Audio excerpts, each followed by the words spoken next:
Prophet Marshall Occurrence. Okay, so this is gonna be part two, like I promised, on basically the architects of this country, which is white Americans. They the architects of this country, about hands down. You can't take it from them. You can't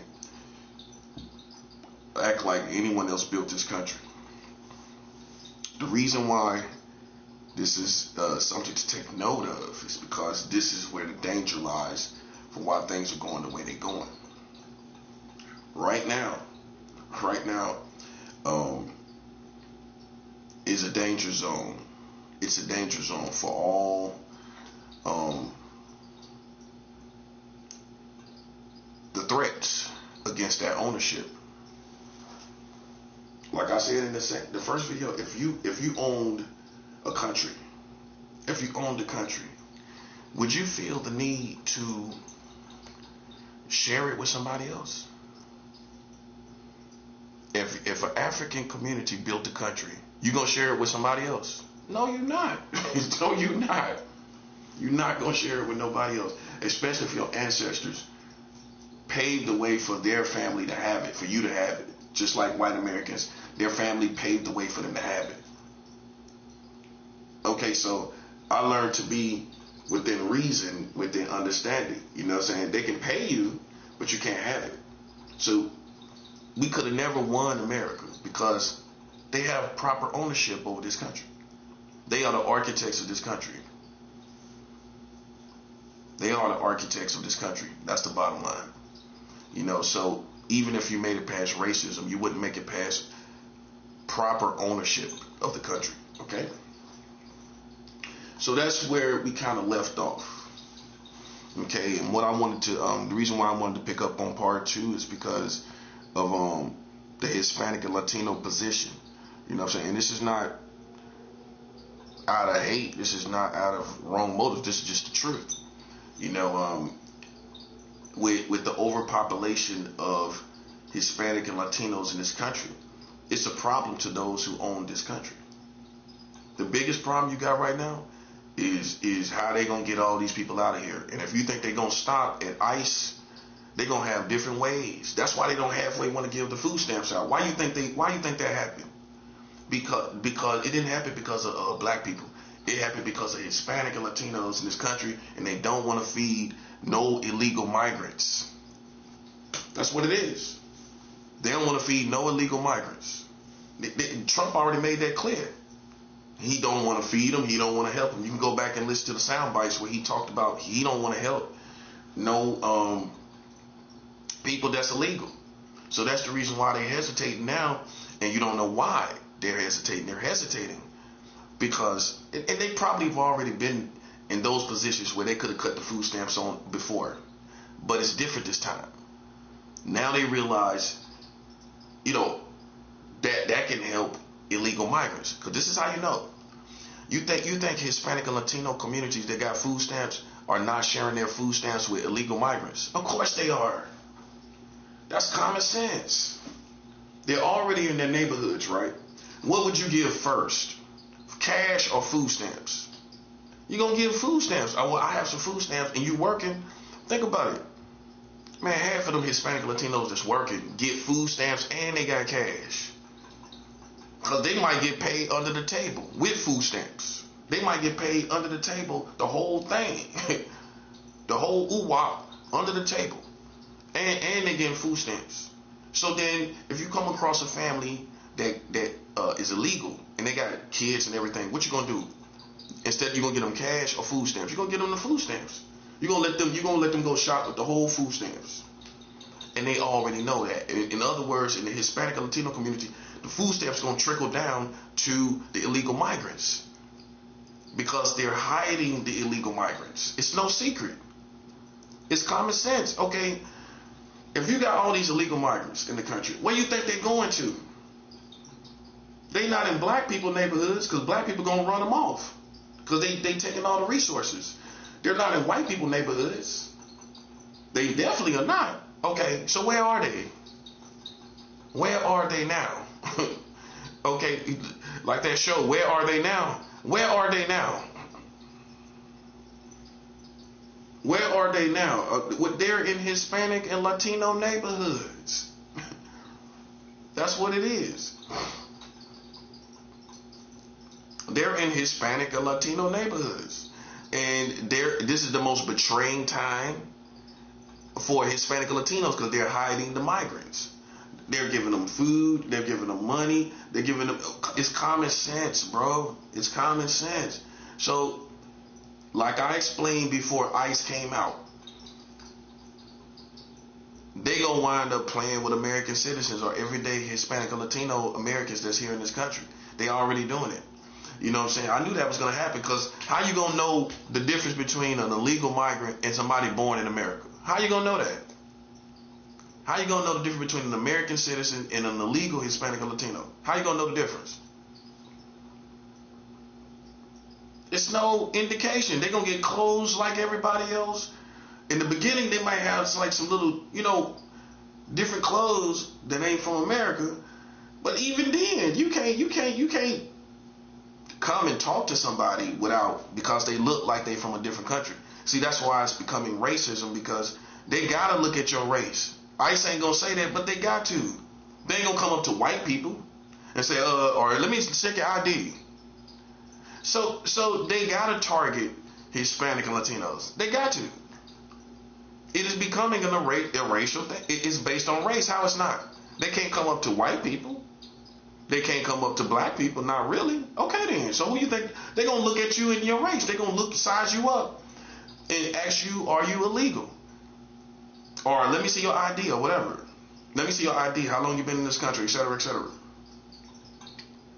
But that's just what I want you to understand. With all of ICE efforts up until now, that's a drop in the bucket for how many illegal migrants that are here. It is. It's a drop in the bucket. When you think about all those buses of illegal migrants that came in here, and what started from April 2022, that's when it started.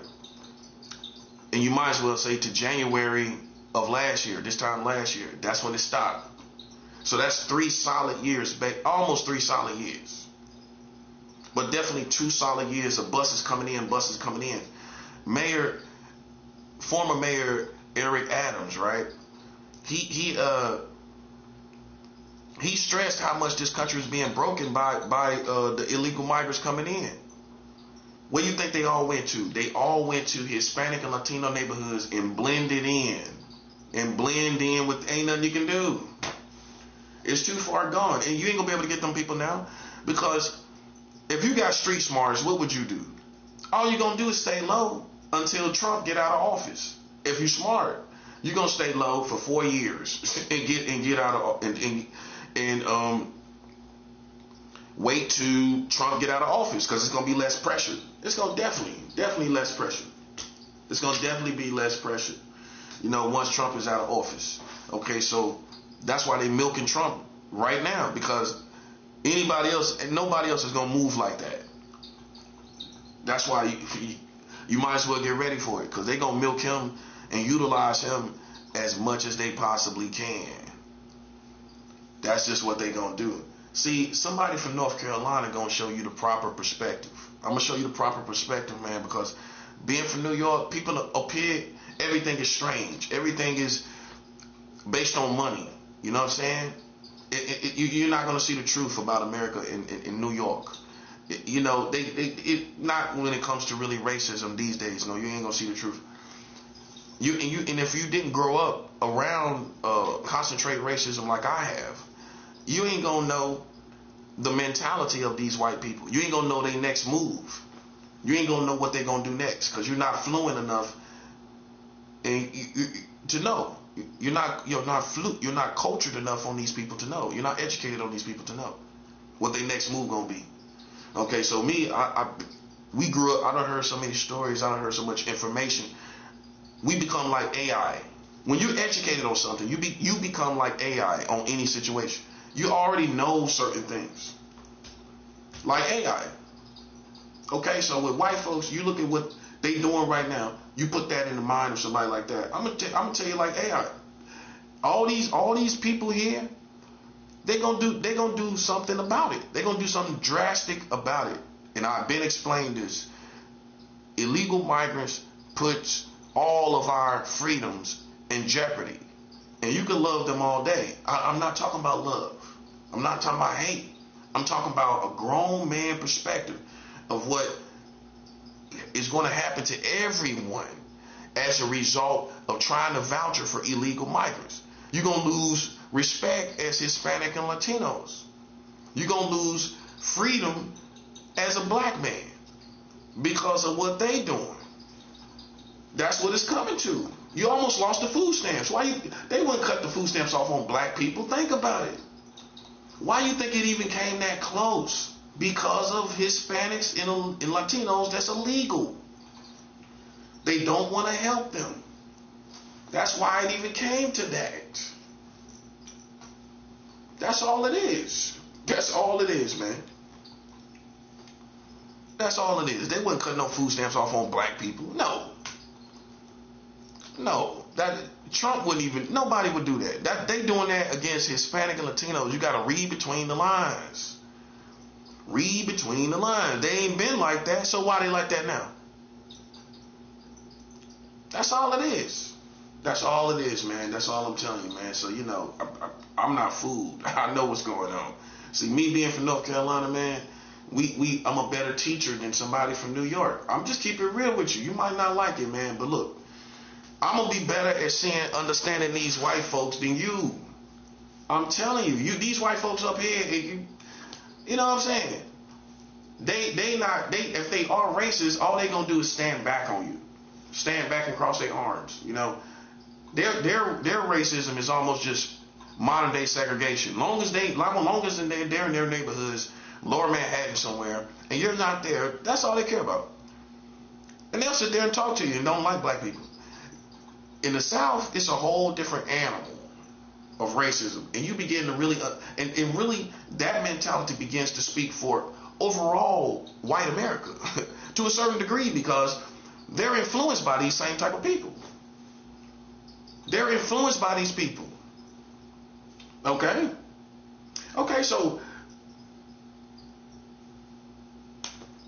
if you know them, you know white America. Because they're influenced by them. It's their daddies, their granddaddies. They're going to install that same. That's why if you think racism is old school white people, they raising the people that's out here now. They pass this information from generation to generation. That's common sense, man. It ain't gonna ever stop, So this is the most dangerous time because once white America understands what I already understand, is that ain't no way you're gonna catch all these illegal migrants. It's just no way. They're gonna go underground, so to speak, and go work under the table. They're gonna work under the table. Under the table, and you ain't even they gonna make a whole full checks under the table. Ain't nothing you can do about that. There's nothing you can do. All you can wait for is that they have a medical emergency, which Hispanic and Latinos gonna set it up where you can go to a clinic and get everything done without going to the hospital. Think about it. If you have a medical emergency as illegal migrants, you don't think somebody gonna set up a hustle where you don't have to go to the hospital? You ain't gotta go to the hospital. We got it set up over here, and we gonna get money off that. They gonna get money off of it. They probably could get food stamps. They probably could get that too in their own communities. Think about it, man. Come on. Hispanic and Latinos, they got their own food stamp offices. Deep in their hoods, they got their own food stamp offices. Man, they probably get food stamps and everything. So how can you catch them? Only when they're doing crimes, and only at checkpoints, like as far as hospital medical emergencies, and they got that covered. Because I know they got clinics to take care of their people, to take care of illegal migrants. Now all of them ain't coming to no hospital. That's common sense. And then you ain't got your right information, they're going to get flagged right there. They're going to get flagged. They might get taken from the hospital. They might start going and doing that. They might start setting up a system where they catching people at the hospital. that's stupid enough to come there in desperate times. So what you would do if you were smart is you'll go check with Hispanic and Latino clinics under the radar. If you have an emergency, you already know where that's at before you have an emergency. That's the only way you can catch them. Medical emergencies, most likely, and crimes. That's the main two ways. Food stamps, they're gonna get fed by their own people. That's why they want to cut them off now. If you think no illegal migrants is getting some of them food stamps, you tripping. That's the first thing people gonna hand out. Okay, I don't have no money, but I can't really spare money, but I give you these food stamps because I don't really need them. You know what I'm saying? So think about it. I don't really need them, so I give you these food stamps. That's how it is. And my thing is this, man. I know for sure that Hispanic and Latinos came to this community and had kids on purpose. They had children on purpose. They had children on purpose.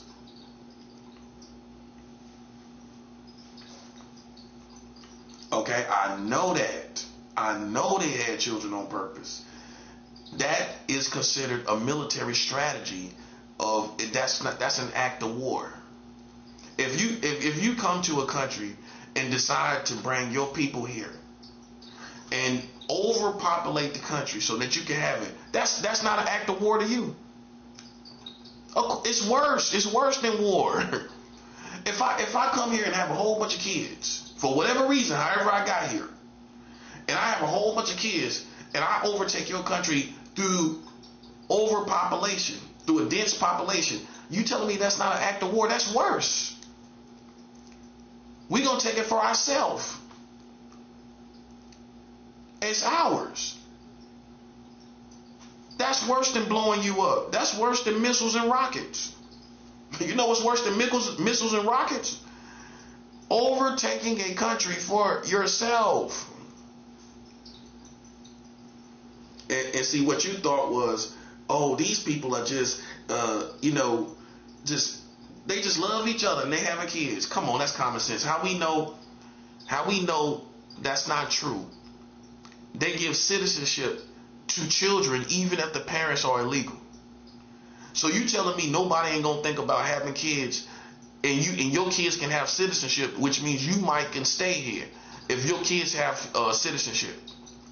You telling me ain't nobody gonna think like that? Of course. If not for any other reason, they children can have citizenship, and that's the main reason they're gonna have a whole bunch of kids. So ultimately, they're gonna overpopulate the community, and even if they are American citizens, they still gonna just overpopulate the community for themselves, so they can have this for their own selves. I truly believe that. They just thought, well, we'll have this country for ourselves. We'll just have kids. Think about it. They already got kids. If you sit around thinking, you're going to see all these kids in your family, you're going to say, if we keep having kids, we're going to have this country for ourselves. You ain't going to think about that. Think about being in a dense, populated community of Hispanic and Latinos in America. You sitting around looking at let's just say you're sitting out on the stoop. You're just looking at the whole community. A light bulb ain't going to go off in your head and say, we can have this country for ourselves. all of us, this could be ours. Of course you're gonna do that. I'm just listen. I'm gonna say this and be very honest. Let me let you know where I stand as far as Hispanic and Latino community, without you asking, without you knowing. Okay. First of all, I am part Latino myself. In my DNA. Okay, every black person is not Latino. I am part Latino, Peruvian, right? Okay, so my mom is part Latino. Okay, so next, I am affiliated with so many different Latino communities. I'm affiliated with many countries in South America, 3 different countries. Down in Chile, Peru, Colombia. I work with the Mexicans on the West Coast, the California Mexicans, which are the best thoroughbred Mexicans there are.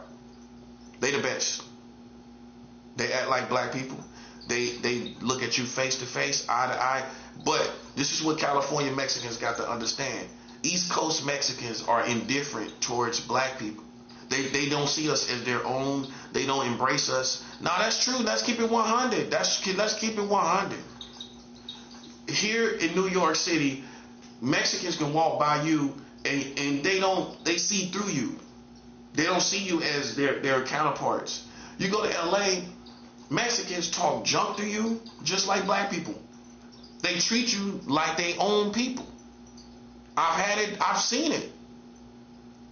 I've had Mexicans help me in California. I've had them help me, right? But that can't voucher for all these other places. That's real. It's no Mexicans like the California Mexicans. They the most thorough, hands down. There's nowhere in the country where you find Mexicans like that.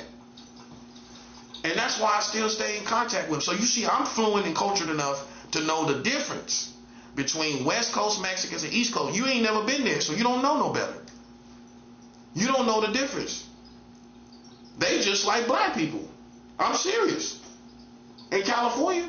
And the women are attracted to black men on the West Coast. Oh yeah. The first two, the two women that I interacted with relationally that were Mexican were from the West Coast.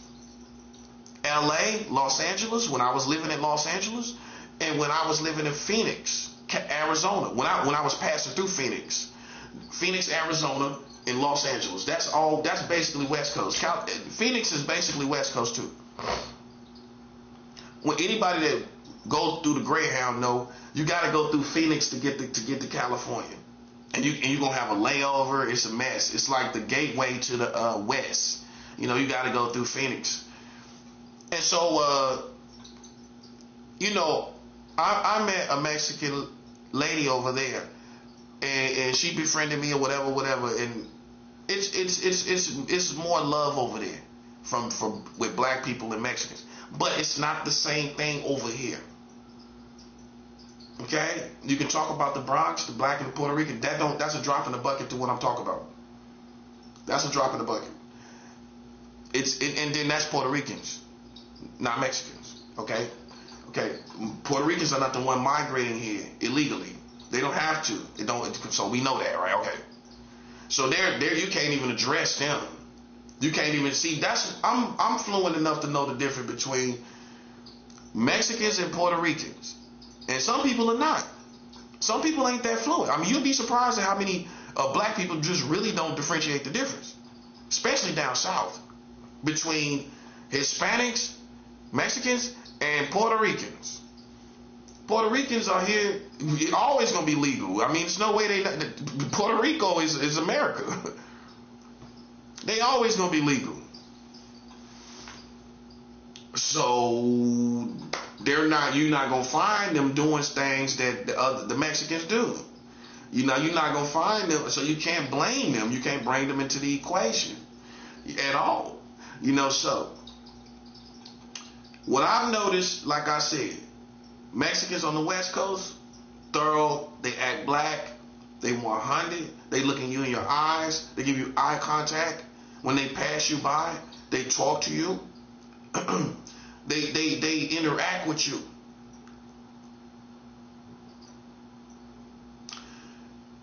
Over here, you could walk past Mexicans and it's like you don't even exist. I'm not asking to exist to them. I'm just showing you how they think. They're among them, their own selves. They're not among us. They don't want to be. They only care about themselves. They don't care about interacting with black people here on the East Coast. I seen it. You can't tell me no. I done traveled too much to know what I know what I'm talking about. I wouldn't even say this if it wasn't true. I don't say nothing that's not true, because I know people gonna challenge it. It's true. It's true. They are among themselves. They are to themselves. They don't come and try to interact with us as black people or with a man like me. No, most of the Mexicans here on the East Coast and in the South, they would not even care if we was here or not as black people. They wouldn't care if you was here. If you left, they wouldn't care. If you white, they would not care if you was gone. And see, that's the reason why the energy is the way it is, because people caught on to it to where you're just about yourself. You wouldn't care if we was here or not. No, you wouldn't. No, you wouldn't. And people started to realize that. No, you would not care. And so you only care about your people. That's not gonna work in America. That's not. You can't come here just thinking about Mexicans. It's not gonna work. It'll work for a while, but then when you see, when things get more complicated, you out there on your own. I've heard a black man say, listen, they only deal with us when it's convenient for themselves. I've heard somebody black say that, and so we just let them stand out there on their own. My point of view is they can fluctuate between white people and black people, if whatever one they want to go with. We don't have the I don't have the luxury of doing the same thing, not as much as they do. Because they gonna get, when they go over there with the white people, they already gonna have a voucher for their work ethic, and that's good. But they gonna get the benefit of the doubt over a white person, of a black person. They gonna get the benefit of the doubt because of the work ethic.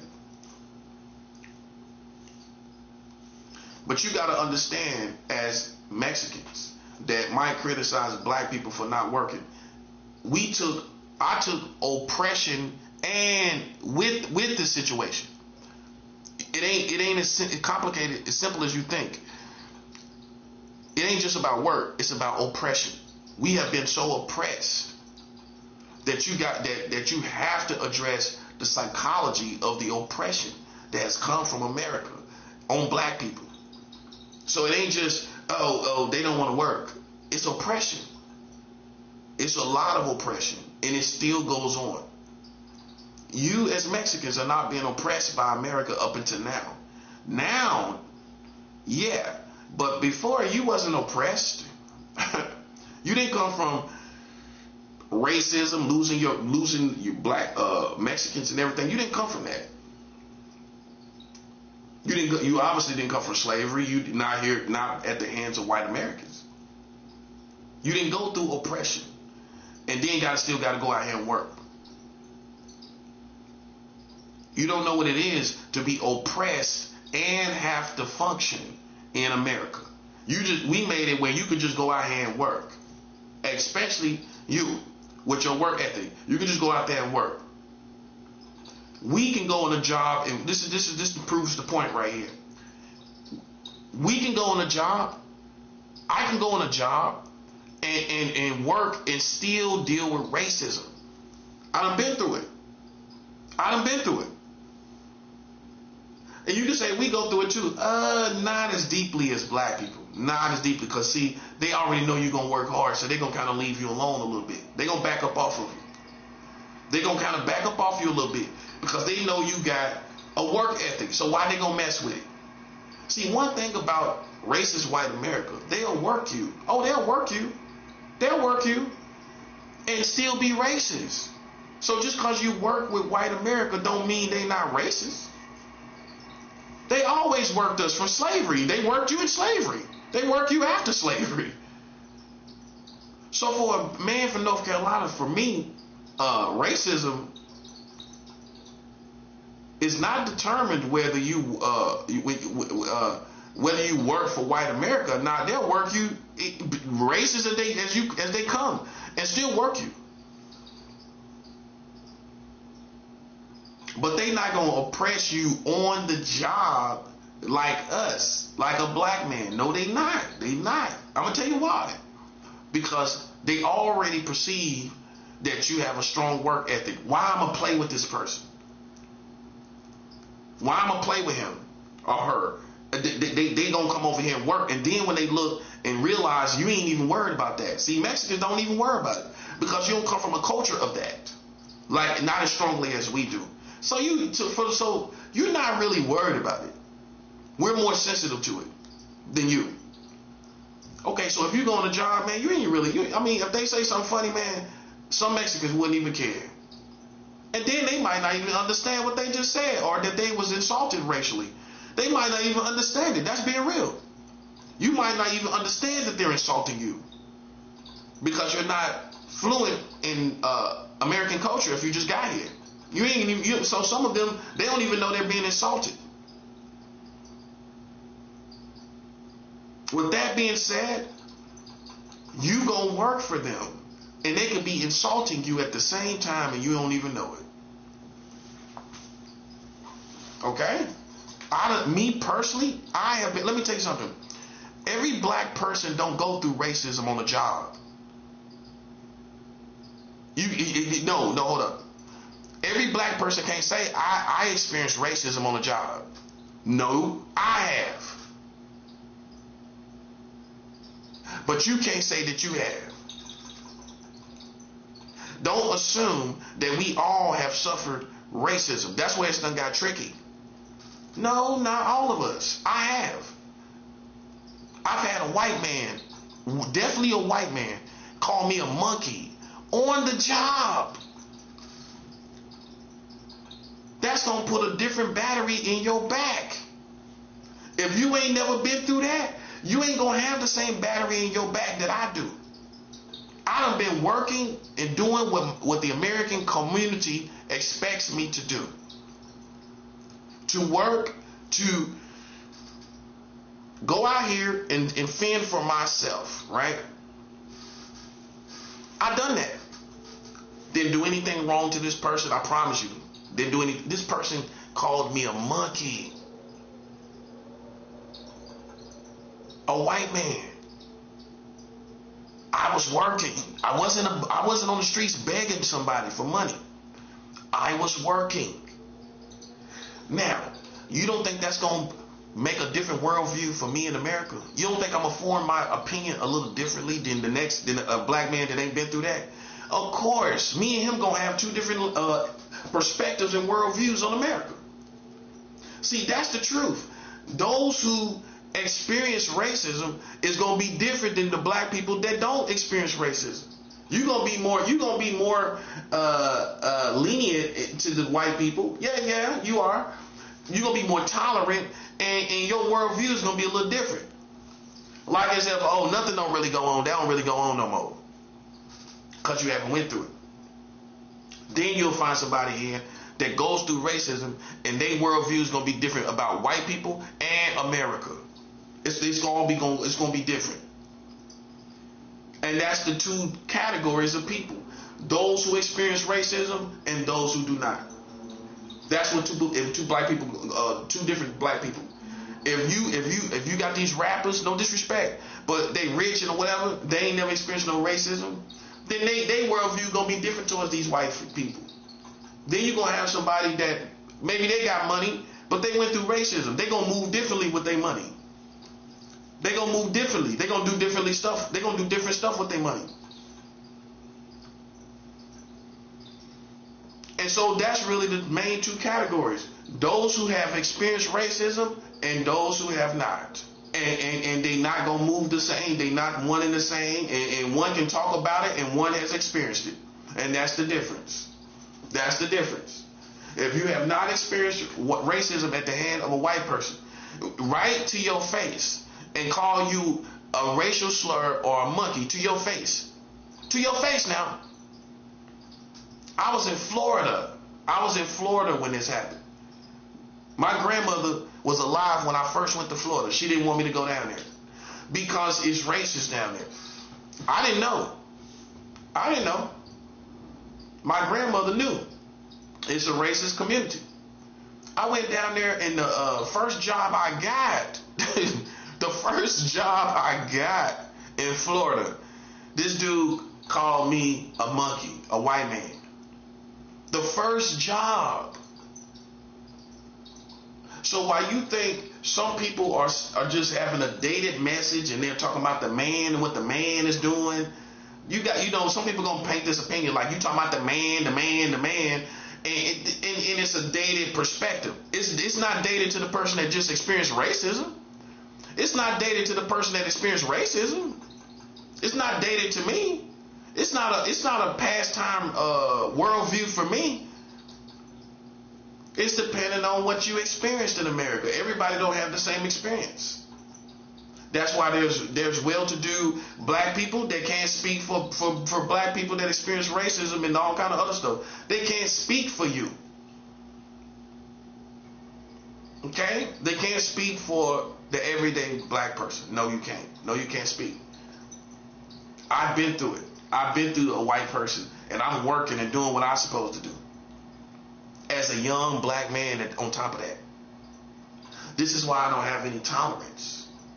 This is why I am how it affected me is I realize a reality of how these people think and how they are. And I know that firsthand, as opposed to reading it in a book, reading it in some book or watching a movie, and you really still haven't experienced it. There's nothing like experience, right? There's nothing like experience to form your worldviews of a community or a situation. There's nothing like experience.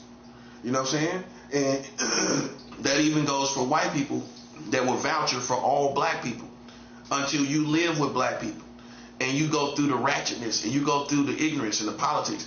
It's easy for you to sit back and have this prestige perspective of black people until you live among black people. And now you see why we hate each other. Okay? It's not racism. It's only racism when they think you're half like me. They see that you're multiple bloodlines, but then I can go show you how other black people hate them just as much as you would accuse me of hating them. And we don't call it racism. We just hate them. You know what I'm saying? And we hate them because of what they do to you or each other. If you start experiencing things that black people do to you, that's why you hate them. It's your experience. That's why. Your experience is going to make you hate them. You know what I'm saying? But a white person that sit back eating popcorn can vouch for black people all the time, but you have not lived among black people. So also, it's a double-edged sword. If you have not lived among ratchet, ignorant black people, then you're going to have this prestige worldview until you come and live down here and experience all different types of stuff. And then you're going to, even relationally, dating other black people, you're going to experience all kind of stuff. And if you're white, you're not going to experience those things. So it's easy for you to sit back and talk about what make your stance with black people, this, that, and the third, and any other race. It's easy for you to sit back and make your stance until you go through ignorance from black community. And some black people ain't been through no real ignorance from black community. That varies too from person to person. Some people went through more with black people than the next man. So it's easy for you to sit back and vouch for black people because you ain't been through nothing with black people. You ain't been through nothing, so it's easy for you to sit back with this attitude. And I can go from category to category, even with gay people. You ain't been through nothing with gay people? It's easy for you to sit back and talk about, oh, I just love gay people. Go through something. Go through the toxic relationships with gay people. Abusive gay men. All these gay toxic men that's black. Go through that and then get back at me and tell me what you feel about gay black people. You ain't been through nothing. The conclusion is half of y'all have not been through anything. So you got all the perfect answers. Okay? You got all the perfect answers, and I'm too old for perfect answers. You can use that for yourself. I am too old for perfect answers. You're insulting my intelligence. You got, when you're young, you got all the perfect answers. You get a little older, listen, you're gonna keep it 100. You're gonna keep it 100. You ain't gonna have no perfect answers. The reason why you like that, I guarantee you, even people that's pro-black, you ain't been through no black people. That's 7 out. Listen, man, half of you that's pro-black, you ain't been through nothing with black people. Losing your family to black people. My brother was murdered just 2 years ago by 2 black men You don't think that influenced my worldview? See, you don't want to look at it like that. See, that's what I'm saying. Until you go through that.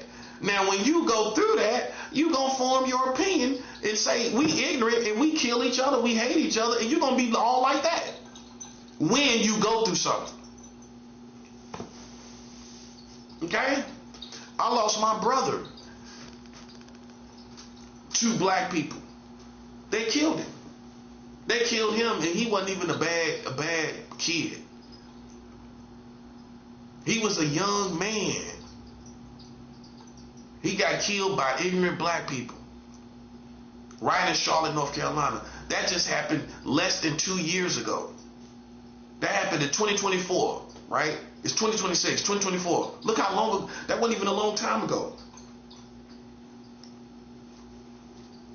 I can show you the ignorance. I can show you my life. People that was in my family got the same blood I got. The ignorance.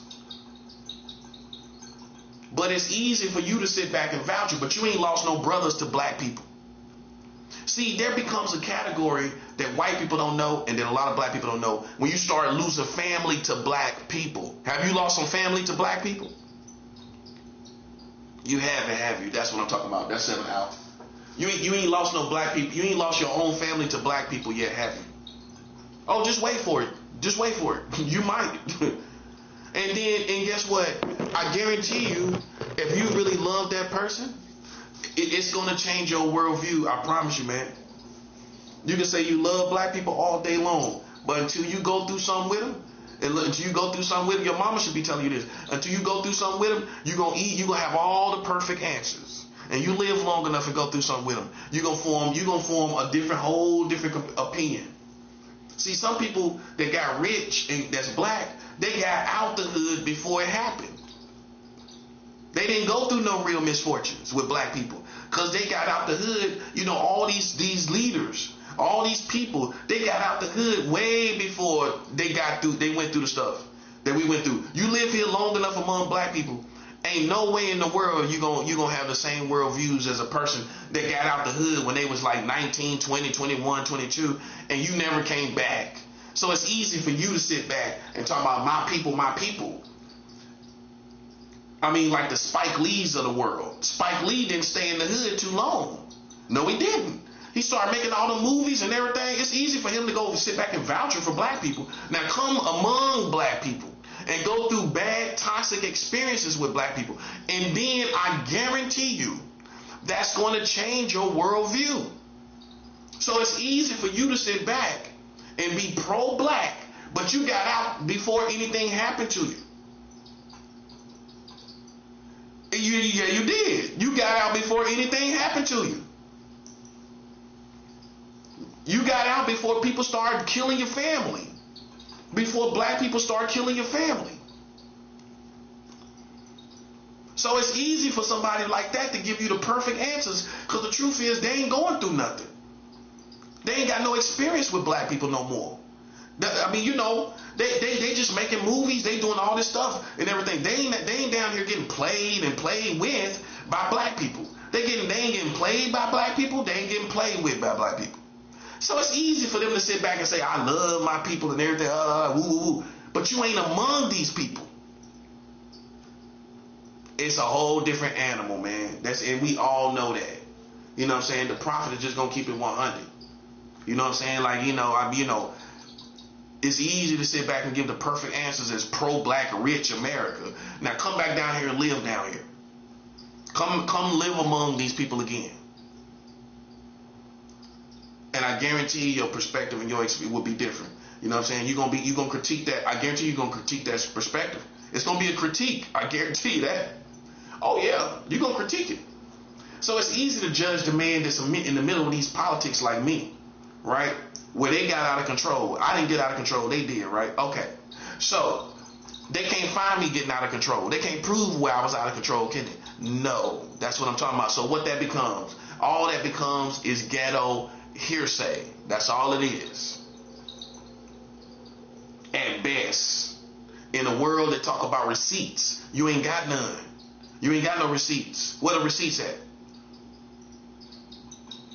That's how we know you fake. because you ain't got no receipts. But you talking and talking and talking like we gonna acknowledge that little psychological stuff you talking about. I don't care nothing about that. I care about receipts. And if I live in a world of receipts, you ain't got them. Listen, buddy, you're incompetent. That's what we look at you as. If you do anything without proper function of what it is, if you're trying to prove something on someone without evidence, that's considered incompetency. You know that, right? I went and proved that you marry children in America. That you are pedophiles. You know how I proved it? You marry children in America. I can prove that. I can prove with New York's history in New York that you marry children. So I'm competent in proving what I'm talking about. Not just saying it like a ghetto person. Not just saying it based on some weak intuition and you don't really know all the war that's around me. You don't really know all that's going on. Okay, so then even spiritually, you ain't gonna be able to see the truth. There's too much spiritual warfare going on. You're not gonna be able to see the truth. You're gonna see what you already been told, these ghetto things you've been told about. You're looking for that. Your vibration is looking for that. So you're creating that reality basically. See, that's too deep for some people. You're creating a reality that I don't exist in and I don't care about it. If you think I'm gonna die, listen, you must be on that crack.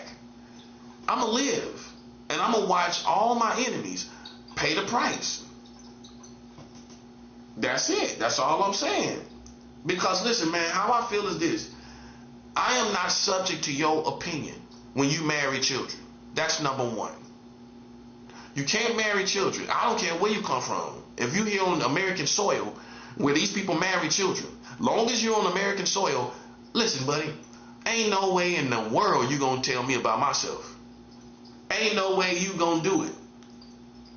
Now you see, I'm too educated for that. I don't care. I don't care if you pick up on, if you think I'm a pedophile. I don't care if you think that. I want you to prove it. I want you to show me interacting with children sexually. I want you to show me that. I want you to show the world that. And you can't do that. And that's what I know. See, that's a grown man's world. I don't live in a boy's world. Okay? Yeah, we put pressure on people to be grown men and women. I don't care what your sexuality is. You are still a grown adult. And if you look closely, some of these people that claim to be gay and lesbian, they lack adulthood. They hide and play. They party all their life. They get to party and everything and play with us and play all kinds of psychological games and go to a circus and play and jump around. You know, we got baby mamas. I got baby mama drama. I deal with real stuff. I put myself on child support. I paid money while half of these people ain't paid $1 for their child. And you think you're going to insult my intelligence? You think you're going to play with my sexuality? It's not going to happen. Without a cost being paid, you ain't going to play with me like I'm a little boy. I'm a grown man. I got a child in the world and you don't. Until you produce a child, you ain't no way in the world I will be subject to a gay man's opinion. It's not because you're gay, it's because you don't have the responsibility that I have. You didn't go through no baby mama drama. You don't have the same experience in life that I have. So how would I let you judge my experience and who I am, and you don't have no experience close to mine as far as responsibility? You don't know what it's like dealing with a woman. You don't know what it's like dealing with baby mama drama. So how you gonna judge this person, and you don't even know about that lane, and you don't even know nothing about that person going through that? You know what I mean? I mean that's a person that think they know. Listen, the only reason you even think something about me is because you heard something. That's all. You're so stupid. You think you're picking up on something. No, you're not. You ain't picking up on nothing on me, sucker. You going by what you heard, and you're too stupid to realize it. That's what's forming your opinion. This is the better way to tell you. That's what's forming your intuition towards me. What you already been told. That you're too stupid. That's how powerful of information is. You can say my intuition. No, this is the power of information. Once somebody tell you something about somebody, you know how hard it is for you to ignore that information. You know how hard it is for you to form a different opinion of that person. It's hard for you to get past it. So all your intuition is doing, your intuition is being channeled towards that information. That's all it is. Because if you did not hear that about me, you wouldn't think nothing like that. Because you wouldn't see me, first of all, you wouldn't see me out here making any contradictions. That's number one. That's most important. That's the foundation. And you're going to see me for who I am, for what I present to you. But if you got information, you're already, I can't even be with you. I can't even be around you because you're already corrupt from the information. You can't get past it. See, your hang up is you can't get past it. That's what it is. And I'm a whole different person. I don't have it to prove to you. What I want you to understand as black people is this. I have nothing to prove to you. Whatever got you thinking that I'm subject to your opinion, we could go to war tonight. And you not built like that. Half of the black people out there talking in politics, you not built like that. I will go to war tonight. But I know you ain't gonna show up. I know that. That's what I'm saying. So it's a lost cause for somebody like me. You ain't gonna challenge me. You ain't gonna say nothing to my face. All you're gonna do is play intuition games, mind reading games, all that kind of stuff. Man, come on, bro. Listen, man. Listen. You are not built like you project yourself to be built. I realize that about you as African Americans. Jamaicans are more thorough. Haitians are more thorough than you. So you don't speak for all Africans. You are the problem. Okay? You're the problem. You think you're 100 and you're not. You're ratchet. That's it. And that's a person that's trying to make up for where you ain't 100. I don't care if you're ratchet. That don't mean you 100. That don't mean you no stepper. That don't mean you drill. Cause you ratchet. Won't you tell half of these black people that cause you ghetto and ratchet don't mean you a stepper? Won't you tell them that, bro? They out here thinking they steppers because they what? Because you ghetto? You ain't got the heart to kill. You ain't built like that. So then what? All we gonna go through is these games where you playing, you do everything but trying to kill somebody because you ain't built like that. So you still put yourself in danger of being killed yourself. See, you can't play with people. You can't play with people at all, bro. That's just what it is. I'm not your plaything. I know how black people are, and I'm not your plaything. I'm from the South. I know what black people are, and I don't care what white people say because they don't live among you. It's easy for them to give the right answers. Okay, yeah, that part. But you ain't among them. Come among them and live among them and then get back at me. Until then, you giving me all the perfect answers and I'm too old for perfect answers. I'm too old for perfect answers. I mean, you gonna think about it. You should you should have been had a black person tell you this. Okay, you're gonna sit over there and give all these perfect answers and act like you vouching for them until you come out here and live among them. And you ain't living among them. You come out here and give all the perfect answers and go back home. You should get along in all of this. Okay, come live among them and get back at me. That's all I'm saying. Because until you do that, listen, you insult my intelligence. You giving all the perfect answers and everything. That's all you doing at best. That's all you doing. What you're supposed to do is realize you can't even form your opinion of somebody you don't have an experience with. You don't have an experience with black people, so you can't even form your opinion in my situation. No, you can't. Until you get an experience under your belt.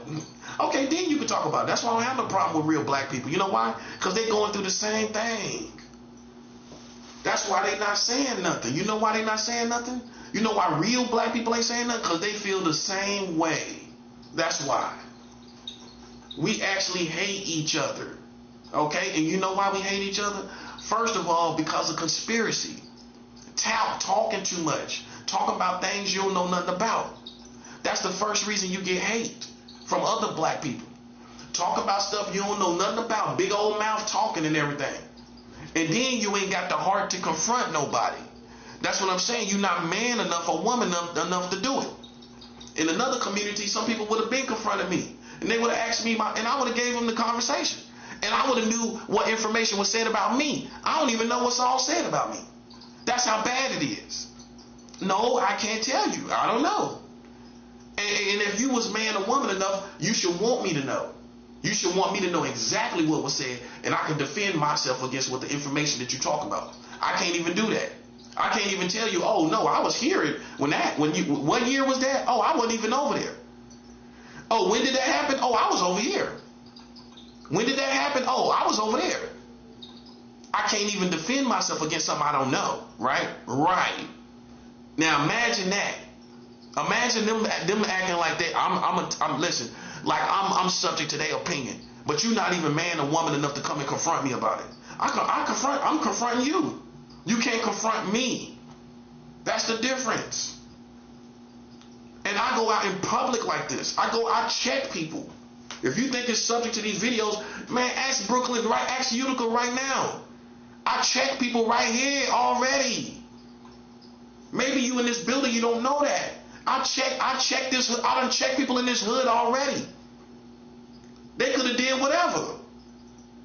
I wasn't running from nobody. They could have did whatever they want. All the dudes I talked to could have did whatever. I check people all day. I told a dude, I said, yo, I was in the store. So I was like, look, man. I said, dudes acting like they want to, the dude's gonna suffer, they gonna die, or something like that, right? This dude talking about, oh, ain't nothing gonna happen to me. I was like, look, man, it applies to who it applies to. It applies to who it applies to. I told him like that. He could have said, what you saying? He ain't say nothing after that. He confronted me. He said something to me. I said something. Listen, it applies to who it applies to. It ain't nothing you can do. If it don't apply to you, that's self-explanatory. That's why he couldn't say nothing. If it don't apply to you, then listen, you can't, listen, it don't apply to you. But you can't speak for these other people who it applies to. He couldn't say nothing. He could have said anything. He could have had a gun. He could have, I don't care. He didn't say nothing. That's right here in Utica, right up the street. They done seen me check they done seen it, bro. They done seen me in action already.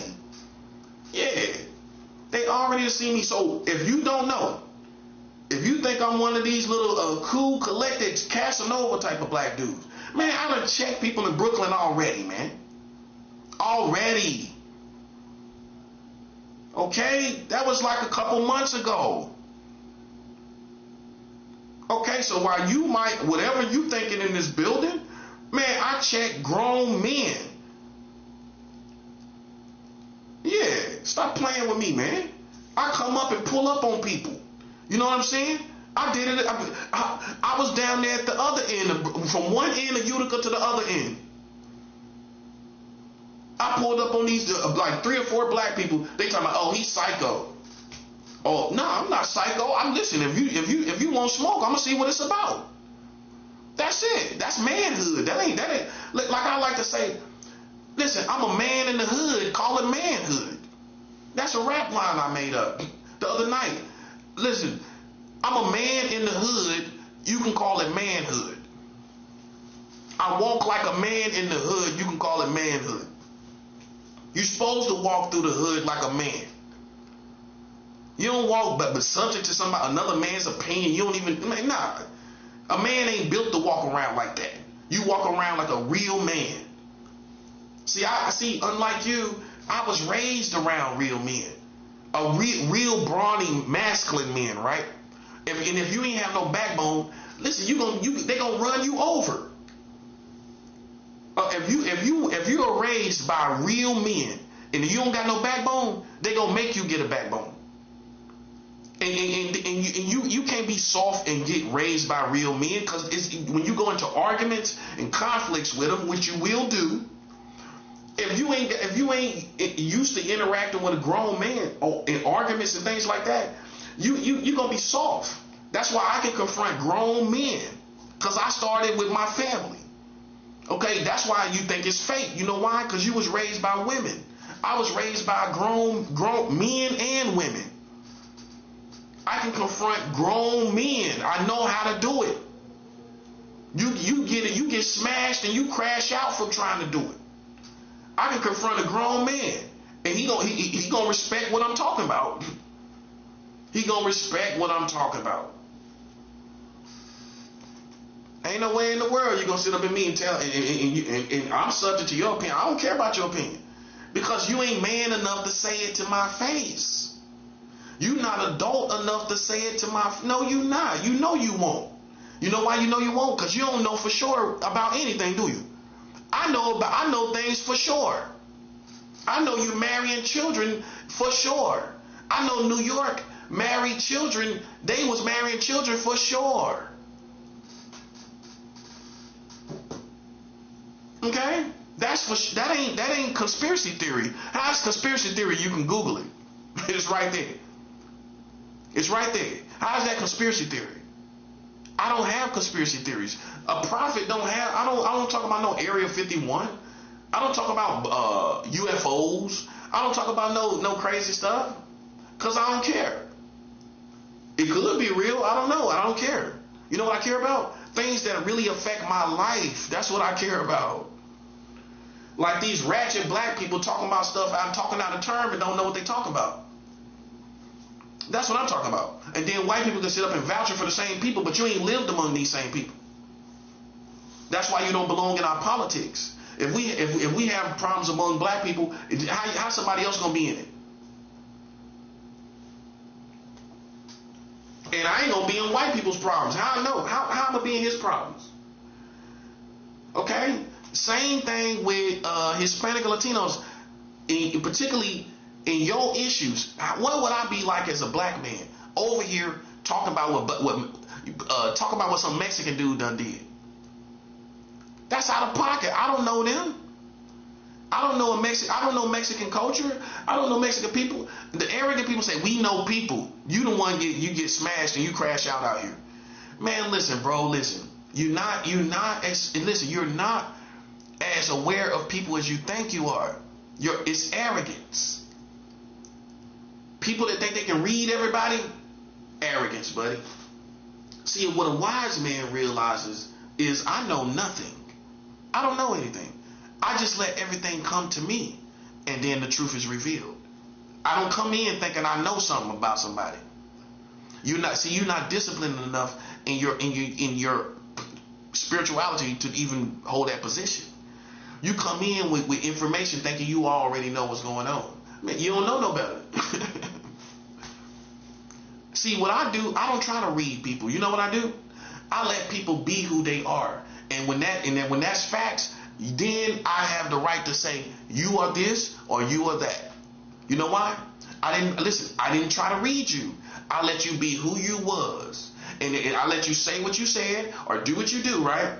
And that's the truth about you. You can't be mad. That's the truth. So I don't read people. You know what I do? I let you be who you are. And when I call you on who you are and what you've done and said, you can't say nothing about it. You can't say nothing about it. In most cases, you can't say nothing about it. I don't try to read people. I just let you be who you are. And that's going to tell me the truth. And with time, every time it works, every single time. All you got to do is just let people be who they are. And you're going to know every single thing about them. You got a new generation think they can read people. And then what you find out is, like I said, when they do and they say stuff, it's a contradiction to what you talk about. Now that you see me and how I move, what you think now? See that part? You see what I'm saying? See, that's why I just let people be who they are and to say what they say and do what they do. And that's going to tell me everything. Because time always is going to show you who everybody is. So once enough time goes by, that's the truth, whether you accept it or not. That's what it is. That's why New York is in trouble. Okay, well, first of all, I had an apartment for 3 years over there in Queens. So, I mean, I know you politic well enough to know what I was doing in Queens. Okay, so 3 years you're not able to see who I am? New York wasn't able to see who I am in 3 years. So you still need to have people out here trying to see who I am. After 3 years of living in one apartment for 3 years, you couldn't see who I was? You're a liar. You're a liar. That's why we're going to get past all this investigation, this fake investigation stuff, because you had enough time where an investigation doesn't even make sense. An investigation is when you need to find out something very quickly, right? You need to find it out very quickly. After X amount of time, time is going to tell you everything about this person. He's interacting with the community, right? Okay, so if he was a threat against the community, well, after 3 years, why nothing happened?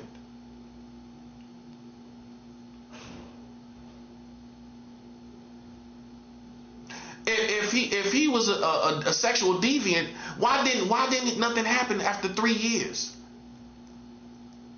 3 years now. Why didn't anything happen? Nothing sketchy, nothing even questionable. Why nothing happened?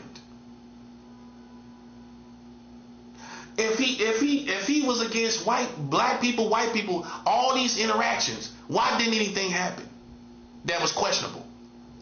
That's what I'm talking about. See, once you live long enough, even in a reclusive situation, okay, even if somebody's reclusive, even after 3 years of somebody being reclusive, but you see them run errands and everything, right? You don't see nothing happen. You listen. An investigation is at that point a lie. It's a lie. I've already been here too long. An investigation is for short term, what word I want to use? For short term indications of who a person is. You need to find it out quickly. That's why you do an investigation. After you see somebody 20 years, you need to do an investigation. No, you don't. It wouldn't make sense. Because you're going to see with life everything you want to know about this person. You're going to see who they are relationally. They're going to have girlfriends. I've had girlfriends at that apartment. I've had a girlfriend at that apartment. I've had women come to that apartment. Okay, so then that tells you with time what I do. See, it's some people that's so smart, you're stupid. And that's why we got to get rid of you. Because you're so smart, you're stupid. You're not right. You just got all these thoughts of what could be, and what you think it is. You know what handles that? Reality. And you know what's even furthermore handles it? A long-term and amount of reality. You can't beat it. You can't beat it. Because that's all that most men are going to care about is a certain amount. Them seeing that you're safe with the community. If after 3 years, people are gonna say, well, no, this person's cool. He been around children. He could have did whatever he wanted to do. Okay, he didn't do anything. Okay, after 3 years, I don't have any. And living in New York, all the people he's seen, all the kids he's been around, all the people he's been around, in this depopulated community of New York City, keep in mind, getting on the trains, add that to it too. Getting on the buses, trains, add all of that. No one is trying to entertain foolishness. Okay? And that's that. Time has had its perfect work, like people say. Where if people that got a brain, I lived in New York for 3 years in my own apartment. That tells you I'm sound-minded. I cook my own food. I ain't never get sick. I cook real raw meat. I don't eat TV dinners for 3 years. I cook my own meat. I cook my own food. I don't have no assistance from anybody. I didn't have any fires or grease fires. The fire department wasn't never called. Okay? So I can function on my own. I did it. I did everything that I needed to do in my own apartment. I lived by myself with no woman, barely. My woman was barely there. So you see everything, even my mental health. You see everything about me. Somebody that's crazy can't live on their own. No, they can't. They can't even cook and they can't do nothing straight. I stayed on my own for 3 years in my own apartment. So you can't say the person's autistic. Okay, why you stay still for 3 years then? You can't say that. Because the sign of being autistic is people move around. They move walking around. Okay, but I got my own apartment for 3 years. See, if you were smart, you would look at that amount of time of 3 years and you would determine everything you need to know. Everything. But you're too stupid to see what happened already. You're too stupid. You're too ghetto. You're too unsophisticated. You're bushwhack. Okay, when you're bushwhack, you're not sophisticated. So which means you shouldn't be judged in a situation.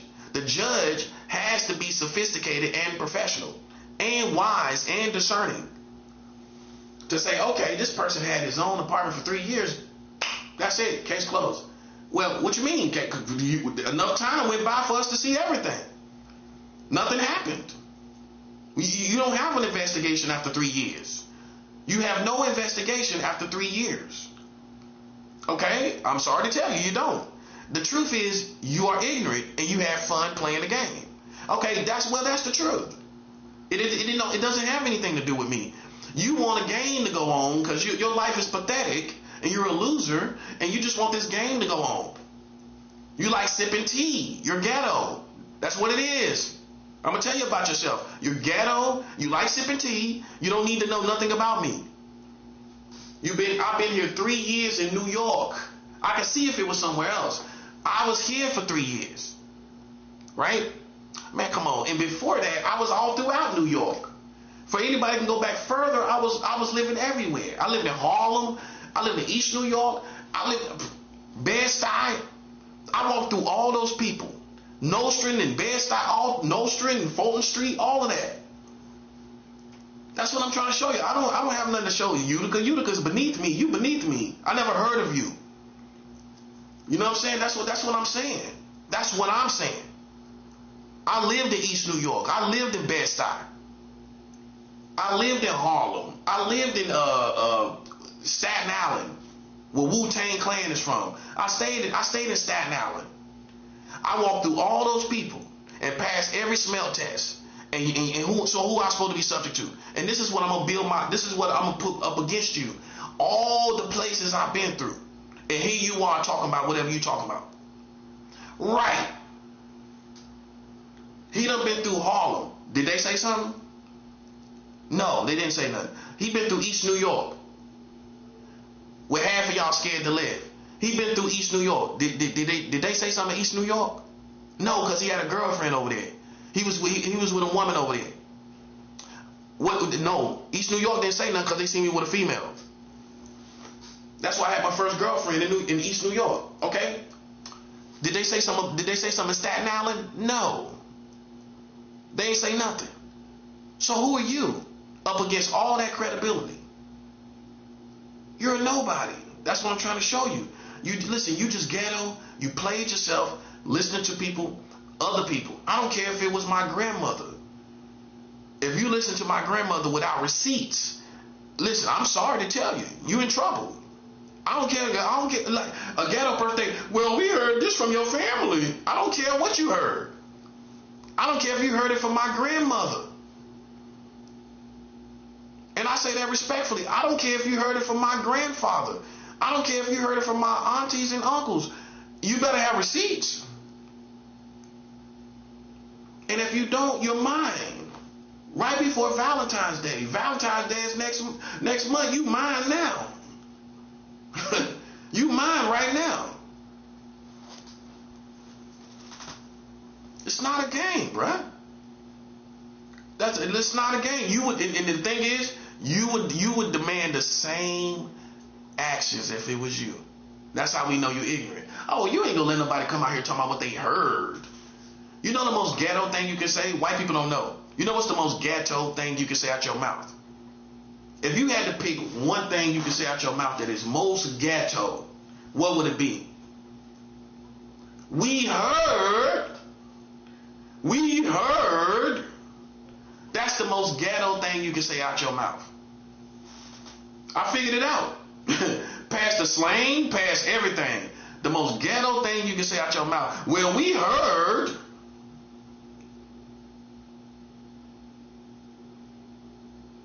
You heard. You're a grown man and you heard, and you think that's gonna do something in the real world. What you heard. We don't care about what you heard as grown, competent men and women. I don't care nothing about what you heard. I care about what you can prove. I care about you proving what you heard. And you couldn't do that, which makes you, like I said, incompetent. And that's that. That's how it goes in this rodeo, buddy. You don't get to come up talking about we heard, like the most ghetto thing you can say out your mouth. I don't care what you heard. Okay? How about that? I don't care what you heard. And that's that. And all you look like is 2/3 of a human being, like these white people talking about. That's what you look like. They always criticize African Americans specifically, like you're 2/3 of a human being. And so I win battles that you don't win. Battles of integrity. You know why it's important for a black man more than anybody else? Because they've already they think, and some people presently think, and going into the future they thinking, that with all the stuff they see, you don't think racist white people look at the internet and see all this ratchet stuff black people do? Of course they do. I figure they sit back and chill and get drunk and high and sit back and watch black people. I really think this. I feel like in their world they sit back, they can watch all kind of stuff about black people now these days, and they just sit back and look, and they see most of us as 2/3 of human beings. They don't even feel like you're a whole human being.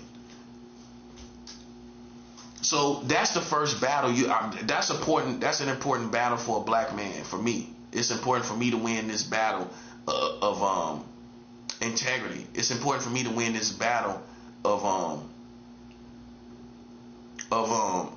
me being a full human being, able to function in every form and fashion like a human being, right? And practice monogamy with one person, because that's, like I said before, that's how they size us up, as being like animals. When you can't be faithful to one person, because an animal can't be faithful to one person. A human being has understanding. They're more intelligent. They're more superior than animals, okay? Where I can be faithful to one person, okay? I can be faithful to one person. If you can't be faithful to one person, these people doubt they doubt you as a human. Like you just gotta have sex like an animal with everybody. You're not capable of being faithful because you don't understand the concept of being with one person in a monogamous relationship. See, this is where, like, you talk about chess, where you lose wars. Now you see why all these agendas are pushed. You could say where it's these bad images of black people, because now you're questioned as 2/3 as being 2/3 of a human being. You see how you lose. See, this is the first battle a chess master in America learns to play. That I have to show competency as a fully grown black man or black woman. Because if I don't, and I think it's cool to be ratchet, I lose to my enemies, my real enemies. They're saying that you're 2/3 of a human being, that you ain't even a whole human being. See, now you see, that shows who's a man child couldn't even talk about this or think about this. As a matter of fact, I can say all of this and a man child don't even care. Well, I don't care. A real man does. A real man gonna show you, man, listen, buddy, I'm more competent than your family. I'm more competent than you. let alone being 2/3 of a human being. Y'all marrying children in America, but I'm 2/3 of a human being. See, I beat white America, me myself, me alone. I beat white American, racist white Americans at their own value system. If you don't beat them at their own value system, you didn't beat them. He knows he's racist. So if you just point out that he's racist and all the history of racism and this underhanded stuff that he did, he gonna say, yeah, I did that. I sure did. I couldn't help myself. I couldn't help myself.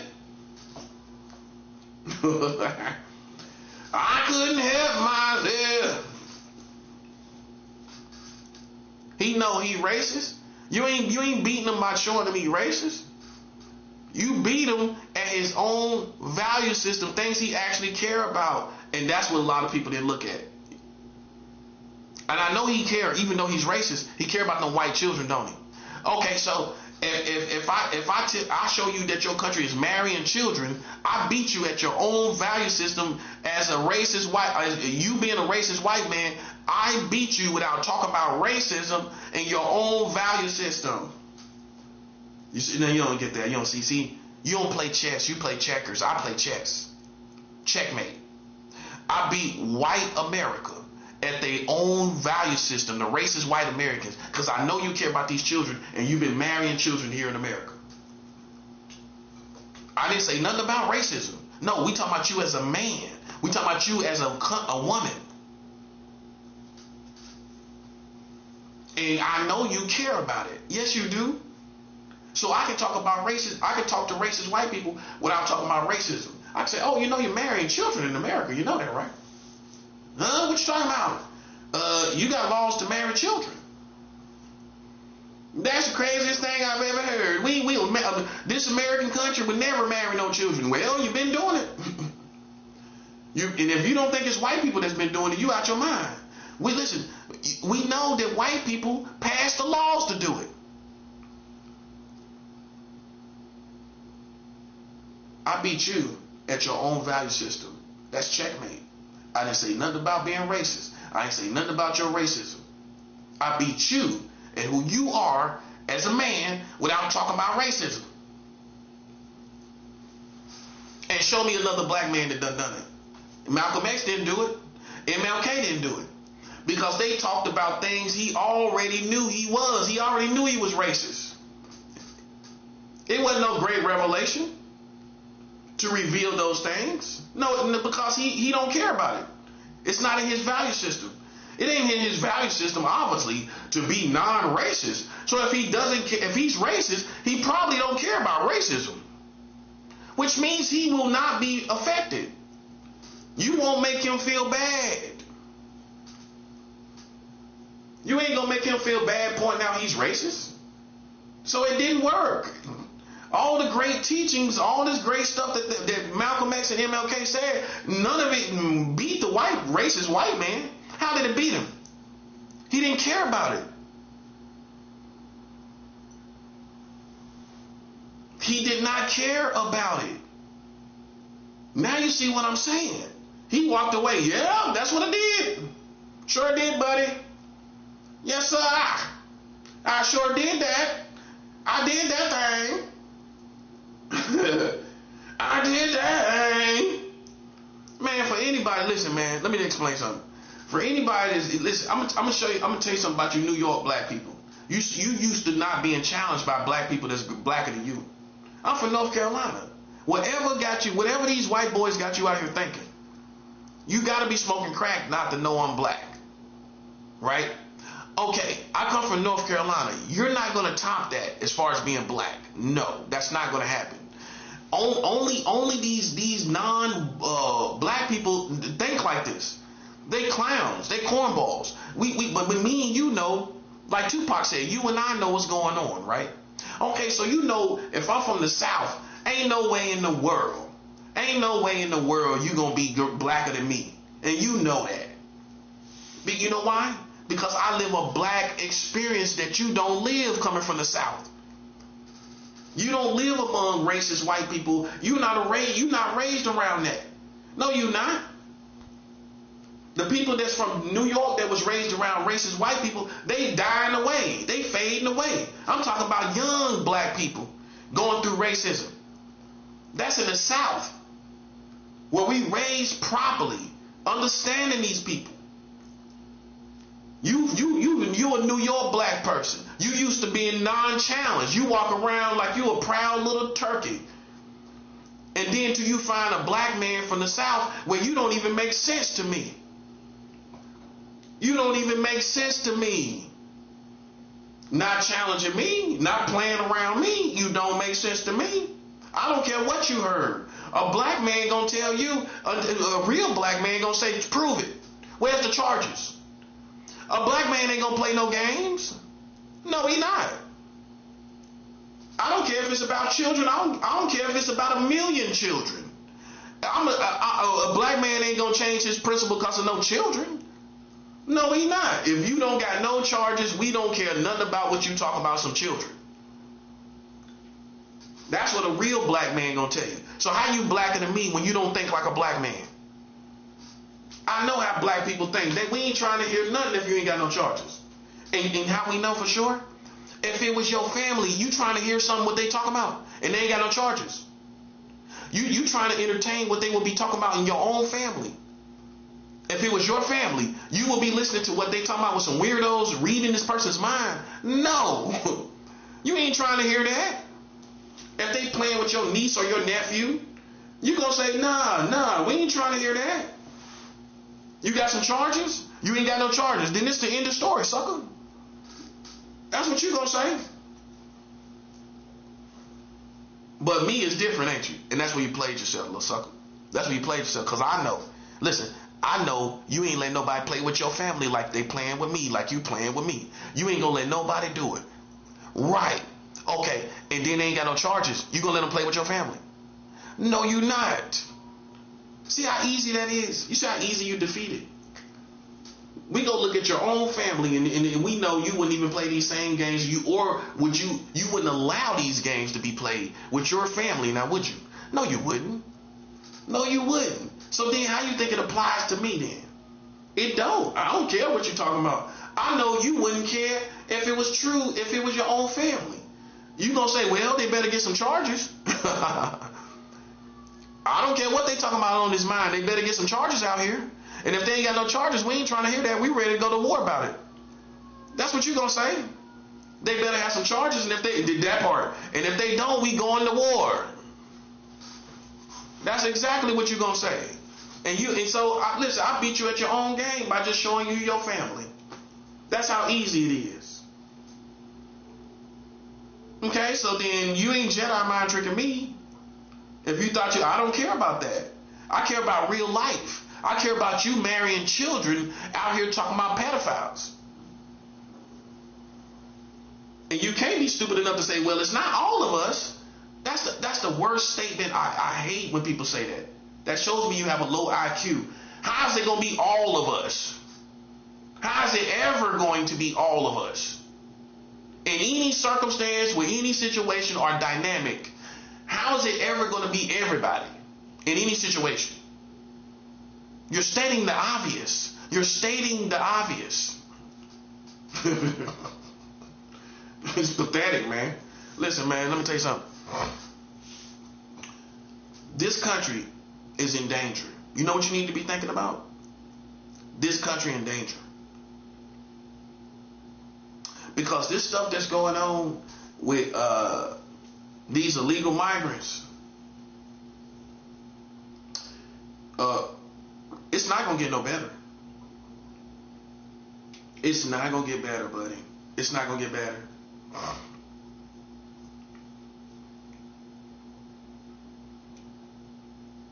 It's not going to get better.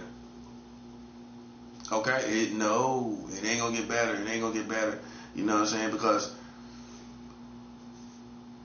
the more stuff that's happening, just like the last thing, see, this is how I know this is how I know they real mad. What you would say big mad. You know how I know they big mad? When that Marine that got in that car accident with that illegal migrant, and his leg had to be amputated, and his child died, right? America went and responded and got Maduro right after that. If you notice, I don't think Trump even said nothing about it. That car accident where it was a drunk illegal migrant riding around, which is so stupid. You gotta have discipline, man. If you know you're illegal, you can't never get that comfortable. That's the thing about it. You can't be totally comfortable. This dude done got drunk and crashed. Just so happened to crash a Marine. Now, you don't think America's gonna hate them people? The illegal migrants. Yes, that's a positive. Ding ding ding ding ding ding ding ding ding ding ding ding ding ding ding ding. Ding ding ding ding ding ding ding ding ding ding ding. Listen, man, listen. They hate you when that stuff happens. Okay? I'm just letting you know. And most human beings don't have the discipline to not hate all of you. So you know what that means? Even though an intelligent person should have the discipline to say that's not all Hispanics and Latinos. That's not everybody. See where I'm going with this? It doesn't matter now, does it? Life is not fair. You know what most human beings gonna do? They're gonna hate all of you because of that. Because most human beings don't have the discipline to say, well, you know, it's not everybody. Especially these Americans. No, they don't have the discipline to do that. You know what they're gonna do? They're gonna form their whole opinion on these things that's happening. About especially the conservative white people that don't interact with Hispanic and Latinos. Oh, they gonna look at all this stuff on the news and form their opinion on you, and they're gonna hate you. See, now you're being targeted like black people was. They hating you. They hating you more than they hate us right now. Oh yeah. Do you realize that? Oh yeah. Your time has come. Your time has come, buddy. Your time has come. I'm serious. They hate you just as bad as they hate us, man. And right now, they hate you more. Oh yeah. You start seeing, listen, I'm telling you, I know how these people think, man. These people kill, illegal migrant kills a Marine, a daughter of a Marine. It's so much hate from America, you can't make it. You can't make it. These rednecks see that and see an illegal migrant killed a daughter of a Marine, right? They hate you. I'm telling you, that's how they think, man. Listen, sometimes, well, all the time, you have to know how other people think. And it don't mean, listen, you may not agree with it at all, but that's how they think, so it don't matter. If you go in trying to think for other people, you're gonna lose. I don't think for other people. I let people think how they think, and I don't try to make them think a certain way. If they don't think that way, then I don't try to make them think that way. Which means if certain things happen and they just hate all Hispanic and Latinos, well, look, hey, I can't say, well, you know, they probably don't. They probably don't hate all Hispanic and Latino. They probably do. They probably do. Is more likely in America. Among these white Americans. They probably do hate you all. You see where we are? That's where we are, little buddy. Where an illegal migrant, the latest thing was killed a Marine. And you think you're going to tell them about ICE being a problem in America? It's not going to happen, buddy. It's not going to happen. They don't care nothing what you're talking about with no ICE, because when they look at these situations where these illegal migrants are causing all kind of problems, killing people and all this kind of stuff, they gonna justify ICE all day long. Ain't no need to even talk about it. Ain't no need to even talk about it. And then how white America is built, when you do stuff like that, they gonna rough you up. They gonna hate you more. They might even do a little underhanded stuff. That's how it is. They're pissed off, right? And they gonna do underhanded stuff. So right after that Marine's daughter died, right? Right after that Marine's daughter died. See, I'm talking to real men. I'm not talking to elves. I'm not talking to no elf. These psychic and psychological, I don't deal with that. I talk to real men and women. After that Marine his daughter was killed, right?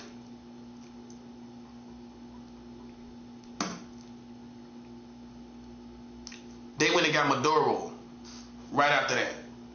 I do believe that influenced it. Yes, I do. Because because they're blaming him more than any other leader.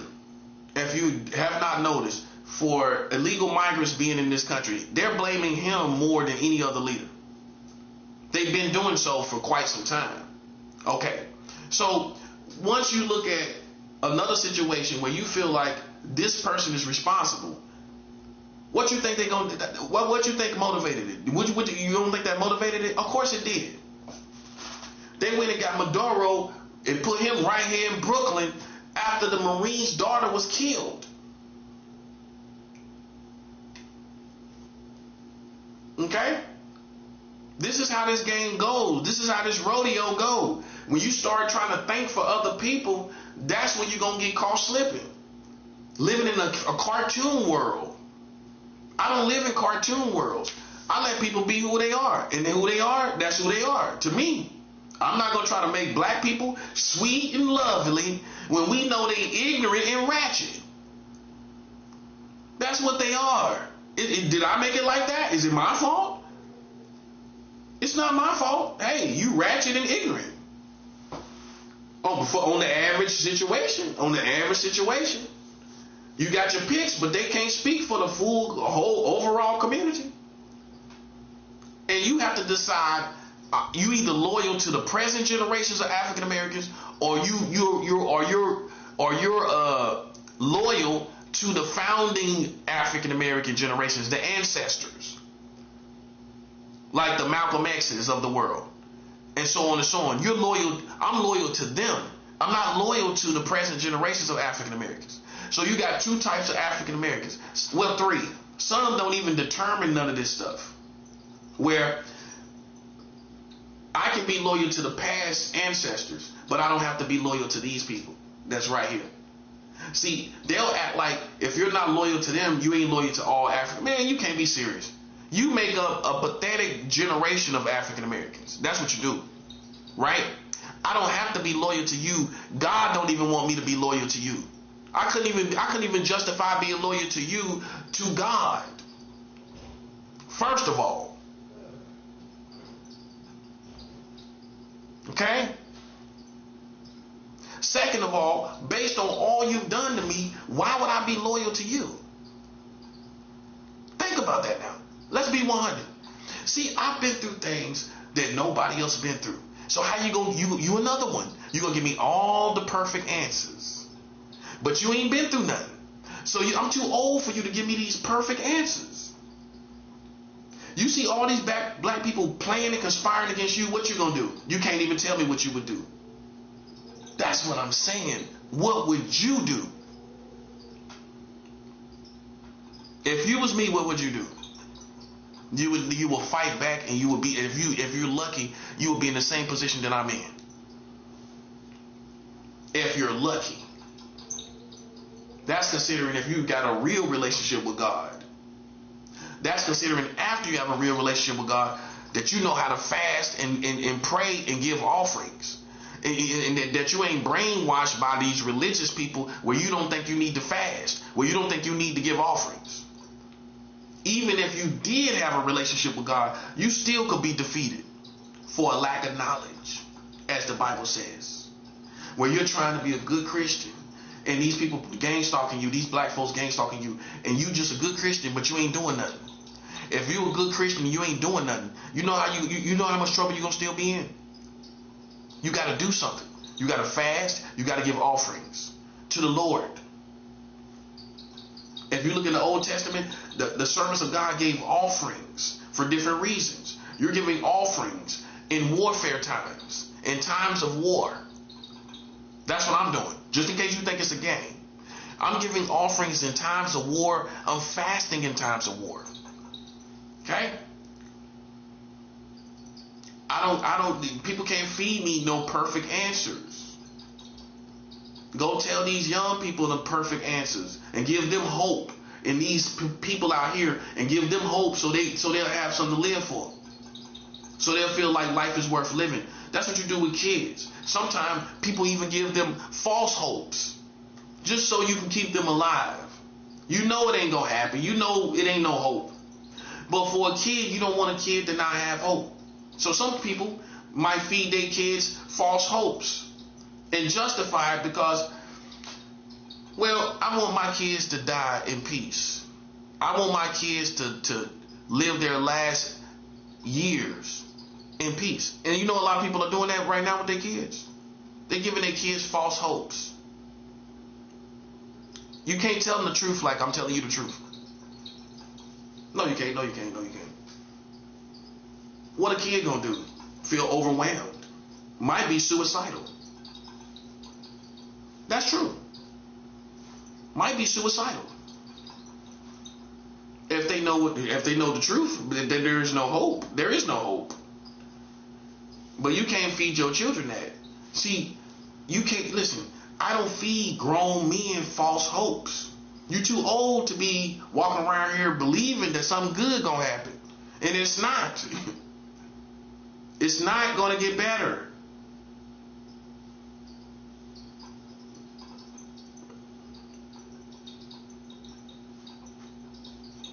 Okay? This is how it is. This is what's going on. I'd rather know the truth as a man now. I'd rather know the truth. Because the truth to a man is closure. Proper closure. And I can properly prepare myself for the truth and what's ahead. There is no hope. Therefore, a grown man can begin to cherish the time he or she has. A grown man cherish the time he has left. A grown woman cherish the time they got left. They ain't sitting here thinking that we're going to live another 55 years. Time is short. So you begin to adjust and begin to cherish all the time you have left. Which means you ain't out here doing stupid stuff. You don't have a lot of time left. So now you start spending time with your loved ones. You start spending time with the people that are significant in your life. And you start valuing the time that you spend with your loved ones, knowing it ain't that much time left. See, for me, if I didn't have a relationship with God, I would be spending time with my loved ones right now. I wouldn't be trying to figure nothing else out. I would be spending significant time and spending that money that I got. Because, see, some of y'all, listen, you're rich, but listen, you're not really rich. You're only as rich as the money you spend. You're only as rich as the money you actually spend. Make sense? If you ain't buying nothing, you ain't, well, what's the indication? How you rich? Oh, you got it. Okay, you got it, but you ain't doing nothing with it. So what's the difference between you and a poor man? A poor man can't make purchases. You're not making purchases. What's the difference? See the Jedi mind trick? You got it, but you're not going to spend it. You get rich, but you ain't going to spend nothing. And you're not enjoying it, really. Look at how much money you actually spending. That's really how rich you are. You're taught to save. You're taught to save. But you're only as rich as the money you spend. That's common sense. If I got $5,000, but I'm not spending no money. Let's just say $5,000. What's the indication that I got money? I'm not experiencing it. I just got the $5,000. If you're rich and you got this money, but you're not spending it, well, you're only as rich as what you enjoy. So for me, if I was rich right now, I'd be spending all that money. I sure would. I would be enjoying it. I would be doing things. I would be enjoying that money because you can see the time is short. So then if you ain't going to enjoy that money, you might as well start. It's not a lot of time left. And you got millions and millions of dollars. You ain't, listen, it's going to be as if you was not even rich because you didn't experience it. You didn't do anything with it. You just kept it. You see my logic? And if you think, oh, well, I'll pass it on to the next generations. It's not a lot of time left, bro. They're not even going to experience this money, let alone you. No, let alone them. You're not even going to experience this money if you don't start spending it, let alone them.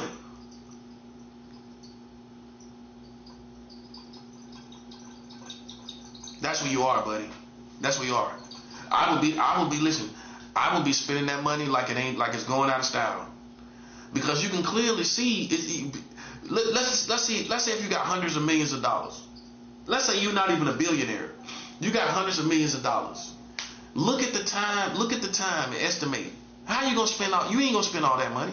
So you're not going to experience all this money. So it's like you're only as rich as the money you spend. That's common sense. That's what it's all. Well, last time I checked, money was about purchases, right? Right. Not just to have it. So you're only as rich as the purchases that you make. That's common sense. But see the Jedi mind trick? Oh, I just save it. Well, to many people, you just look poor. You're poor. Well, you don't really live a certain way, do you? You're not spending the money, are you? So even though you got it as a black man or a black woman, but it's like the Jedi mind trick is, it's not like you're really experiencing it, are you? You're not really living like that, are you? And see, that's how they get you right there, buddy. It's a balance between saving money and experiencing the money. At some point, you got to experience the money. Come on now. At some point, you got to experience the money.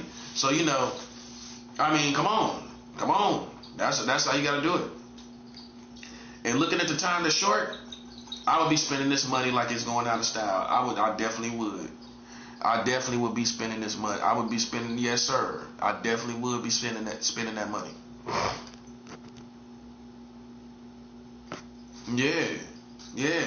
I'll be spending that money like it ain't nothing.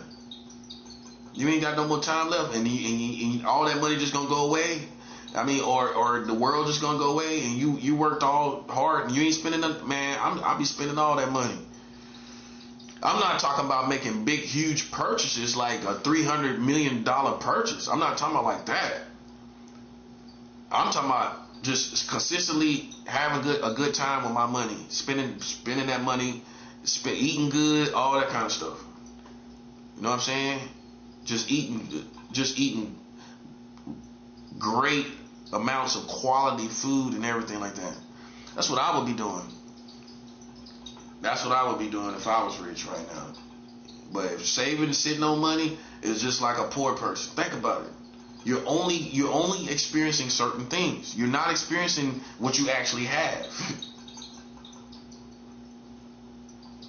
You're not experiencing it. So what I'm gonna look at is what you're actually experiencing. That's how I'm gonna know how rich you are. If you're just saving it and just saying you got it, but you're not experiencing it, what is it worth? Oh, just to say you got it. And some people that live for that, just to say they got it. Man, listen, man. I'm all about experiencing what I got. If I got it, that's what I would be like. So, you gotta understand, man. We're in a dangerous time. And that's the facts.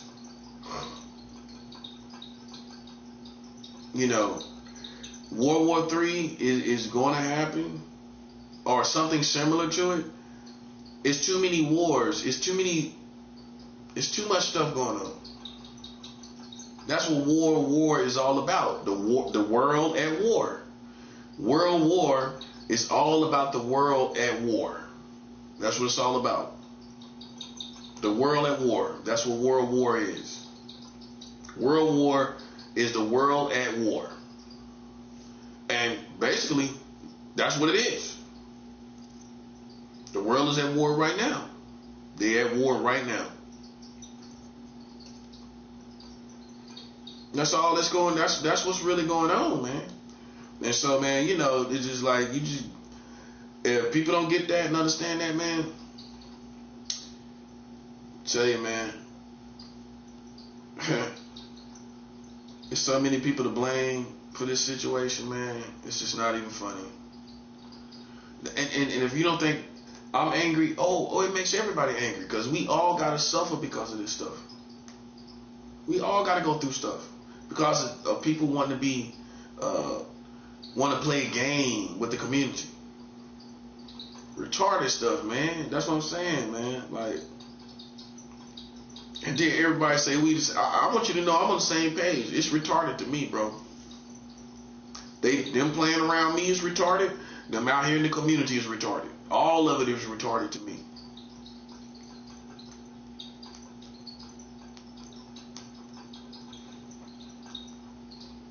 Okay? We don't understand. I don't care what you talking about.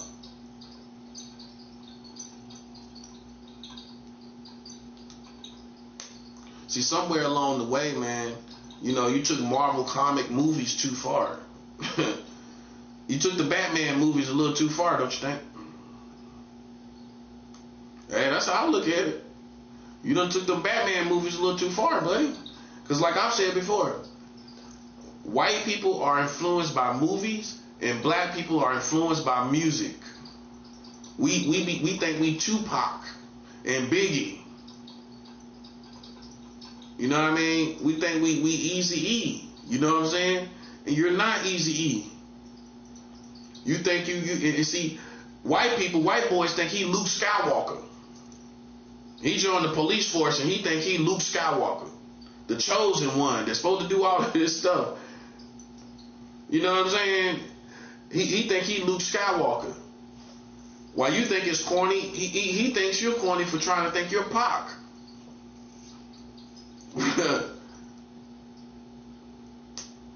And he's corny for thinking he's Luke Skywalker. Okay? The only way a black man gonna think he Luke Skywalker, if he got really some talents. He got some real stuff going on. More so, he got some real fame and real numbers. Okay, then he might think he Luke Skywalker. Some of these people, clowns out here, gonna think, and they're incompetent. And you're thinking you're Luke Skywalker, bro. That's the problem with white America. They walking around watching these movies. Like Tupac said, you watching too many movies. Because the problem with that is where the movies start to form your world views about yourself and the community. Where you acting like you X-Men. You're not X-Men, bro. That's what I'm saying. That's that white boy stuff. That's why I can tell you who's who by world views. All you gotta do is show me some actions and world views. A combination of both. And I'm gonna tell you that's white people and that's black people. Being a hero, all these superheroes, that's white boys. All day. Are those influenced by white boys? Tomato, right? A black man don't go around like he's some superhero. I ain't never went around like that. And I'm not doing that now. I'm defending myself, and I'm supposed to. If I was a villain, I would be the first justified villain in your community. Justified villain. Ain't nobody disputing why I'm defending myself. Yes or no? You use men, women, and children against me. Ain't nobody disputing my position. And that's that. Nobody disputing my position. So I become one of the first justified villains in your community. See how it works? Most villains are not justified. I am. Right? Ain't nobody disputing this. You use so many people against me. Listen, ain't no man. That's why I don't have no problems out here. Everybody seen all I was going through, and they do not care that I defend myself.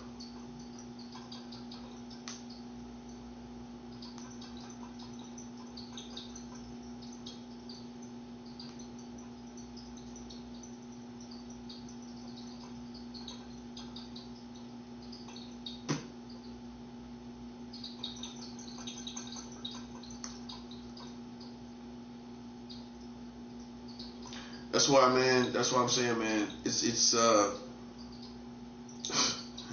just comes a time, man, where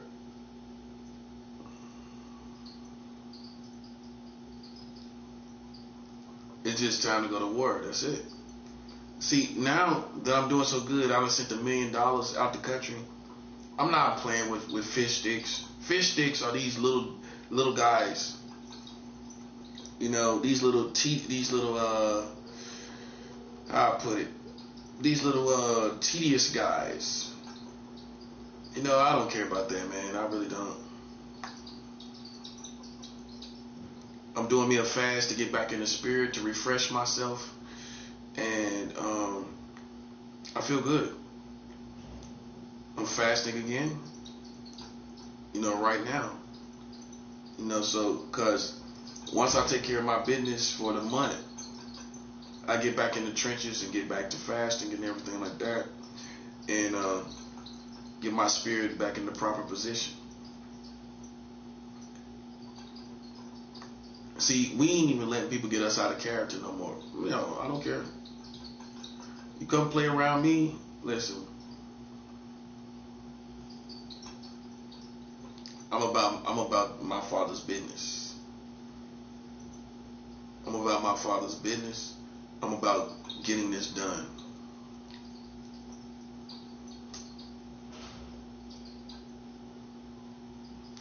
See, that little gay community, they don't even make sense that they even over here. Why? How you make sense? Ain't nobody targeting you. I don't care nothing about no gay people. So you don't even make sense. You tried to make sense. I don't talk about, you notice I ain't talking about them the whole time. Think about it. Look at it for what it is. I'm just now saying something. In other words, I don't obsess over you. Okay? I don't sit and meditate on gay people. Is that what you were told? Do what you see. I got a whole message not talking about you because I don't care about you. Okay? Which means I don't have any cares concerning you. You tried to make yourself important in my life, in my situation, and I believe personally, gay people are good for clout chasing. You clout chase. You're chasing for fame. That's all they want to do. They clout chase for fame and try to clout chase for a name, and it ain't gonna work. It ain't gonna work. You just humiliated yourself because you don't make sense in my life. I'm not gay, right? So how you make sense in my life? Huh? I'm not gay. So why are you here? I got a child in the world that's 18. Oh, that proves who I am. I've been married to a woman. You been married to a woman? You ever married a female? Okay, I have. Okay, so no matter what my experiences may have been, a smart person is gonna form his opinion of me based off that. And the lesser part, which would be you, is not even gonna be considered in my situation. I'm sorry. That's not gonna. Now you see what I'm saying? That's not going to make up how people form their opinion of me when I got a child in the world and I've been married. They're gonna look more. That's if you smart, you understand fractions. That's the most part of the fraction. That's more of the part of the pie graph than whatever fleeting little time that I was around you. all you did was try to make it seem like I was so over there, and I wasn't. I never was. I was never part of no gay community. You seen my talent, you seen who I was, and now you jocking me, acting like me and you were together, and we wasn't. Okay, that's the truth. You was hating, you was jealous, you was player hating. That time is gone, bro. That time is gone. Ain't nobody think about you. Ain't no way in the world. Most straight men are not gonna obsess over no gay people. I mean, we just not, because we don't want to think about them. It's not hate. I just live in a world where I don't want to think about them. Truth is, some people don't want you in their world. You can take it how you want to take it. They don't want you in their world, right? Where I'm going to even think about that. I want to think about me, a woman. You know, that's what I want to think about. I want to think about me, a woman, and me being independent and possibly having a family again. Okay? We're not thinking about you tonight. I just want you to know that. You know, because you're flattering yourself. And I just showed people this whole video, they were not mentioned. Okay? I want you to understand that. They're not in my life. They're clout chasing. They see my potential. If you black, you already know. They see my potential and who I am and the reputation I got, and they trying to get reputation off of that reputation. That's all it is. I'm too quick on my toes for that. You know, now are you quick on your toes to see that? You know, okay, well, that's exactly what it is, because it doesn't make sense for me. It doesn't make sense that they're in my world. Make it make sense. How does it make sense? They haven't seen me with no man lately. They haven't seen me. So then what is it then? The last person I had sex with was a woman, right? Okay, so then where do you come in at? Now, today. Not talking about the past. Now, today, where you fit in? Nowhere. And that's how you tell people, as a grown man, you don't fit in my life. You're nowhere in it. And that's that. I'm not in yours, and I'm not saying I gotta be in yours, but you're not in mine. Okay? I'm not saying, I'm not a narcissistic person to say, well, you gotta be in my life, I gotta be in your life for your life to mean something. I'm not saying nothing to that effect. I'm just making it clear. I'm not in your life. You're not in mine. You're living in a dream world. You're cloud chasing, and we know it. You're trying to get cameos. You're trying to be part. You know what I'm saying? Come on, man. Stop being so corny, man. Stop being so corny. It's corny to me as a black man. And when a black man call you corny, you got to think about it. You got to think about it. Yeah, you do. I'm going to stop and think about it. You know what I'm saying? You cloud chasing and everything. Ain't nobody paying you no attention. That time is gone. We here almost at World War III. We ain't think about the no gay community or nothing like that. I ain't think nobody's caring about that. See, what they gonna notice is no one is caring about no sex at all. Let alone gay people. We don't care about sexuality at all. So then where you gonna come in? Nowhere. You just another American. That's all you are right now. For the gay community, you're just Americans like everybody else now. Waiting to see what's going to happen. Waiting to see what's going to happen with all these situations. See, now you're becoming irrelevant. And that's how it's going to be. Most people are not even wanting to bring a woman into their life. They don't care about sex at all. That's how you know wartime is coming. Because people are not interested in sex no more. They're burnt out on the women. They burnt out on American mentality. They burnt out on these American people. Everybody. I don't even want to bring an American woman into my life. No, nah. Then I don't trust it. Who she would be out here with these other people, and she talking to these other people. That's how I'm looking at it. She might be talking to these other people out here. You know what I'm saying? Who knows? She might get manipulated by them people, and she out there with them. I'm too quick on my toes for that. I'm serious. I don't take no L's. I don't hold no L's. Go look at my situation. Did I really hold an L or not? Did I hold an L in these relationships? Not really. Because I'm not one of them dudes that's hung up on you having sex with another person. I don't care. As long as you don't come back in my life, that's it. I don't feel played. I don't feel like a child, like you got over. I mean, anybody can go cheat on somebody. Is it really a flex? That's 7 hours. Is it really a flex? Not to me. Anybody can do that. Especially if they know you got somebody. They getting off on the fact that you cheating on the person. That's really what it is. You know what I'm saying? So, anybody can do that. Anybody can flex that way, you know what I'm saying? So, it's easy to do. It's easy to do. People can just smell another person on you. And don't let them know that you with another person. Oh, okay. Anybody can do that.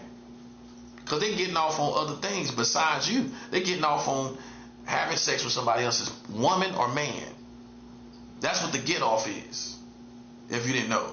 If you made it all about you, the get off was they having sex with somebody else's woman or man.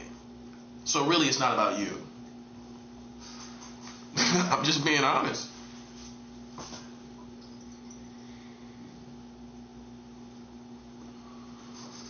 And me right now, I don't really even care about a woman right now. I just don't. I just don't, because I don't have the patience, the tolerance. I don't have the tolerance to deal with somebody that isn't aware of the real state of America. You know what I'm saying? All this stuff going on, Maduro in the borough. You know what I mean? All this real stuff popping off. I can't bring in no bird brain woman. They got a bird brain. I can't do it. I can't date bird brains no more. If you can't use your intuition and see what's going on and see things for what it is, I don't have no interest, because I'm too far ahead to go backwards and then have to explain, and then this person has to grow and have to understand what's going on and see it for what it really is and see America for who they really are. All that got to be going on. And she has to stand her ground and oppose America and be against America. That has to happen. That has to be in place from day one. If not, that person can be manipulated. And I can't allow somebody to be in my life that's manipulated or could be manipulated. It can't happen. So it's not sad for me. I mean, I've been married myself. Some people ain't never even been married. So I've been a married man, and most of my enemies haven't even been married. They haven't, So I've enjoyed life, and I can take time off and not deal with a woman right now, or even worry about a woman or worry about a relationship. I don't have to worry about it. I'm not thinking about it, because most of these women are going to still want to go out. That's another thing. They're going to want to go out and do stuff right now. And I don't. I don't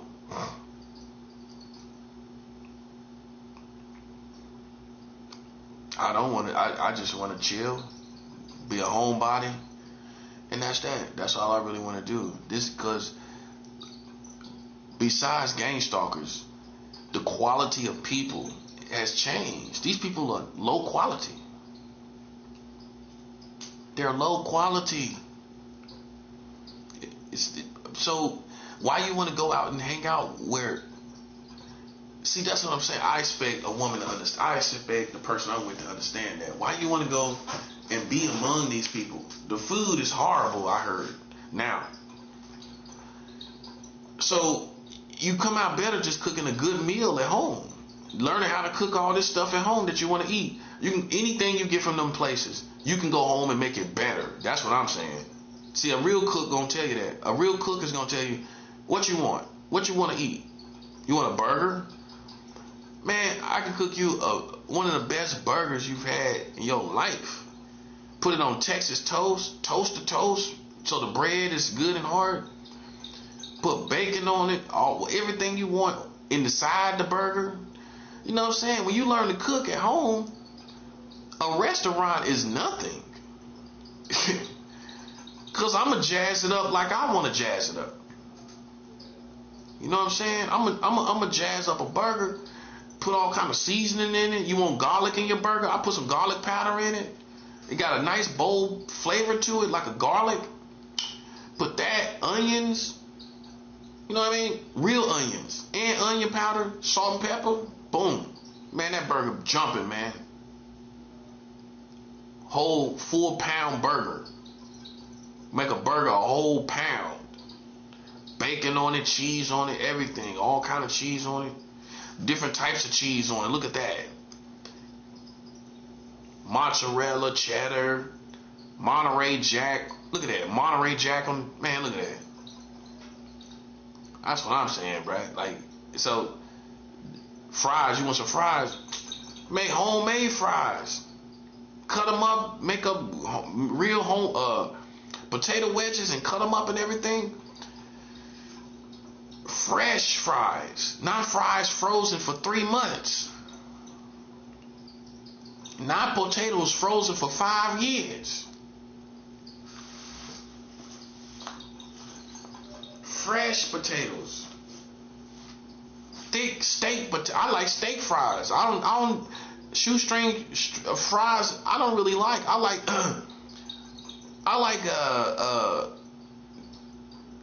steak fries. Steak fries are the best. Man, make steak fries, everything, man. That's what I'm saying. So I don't see no reason as far as a restaurant, an outing. See, women's hang up is they gotta have an outing.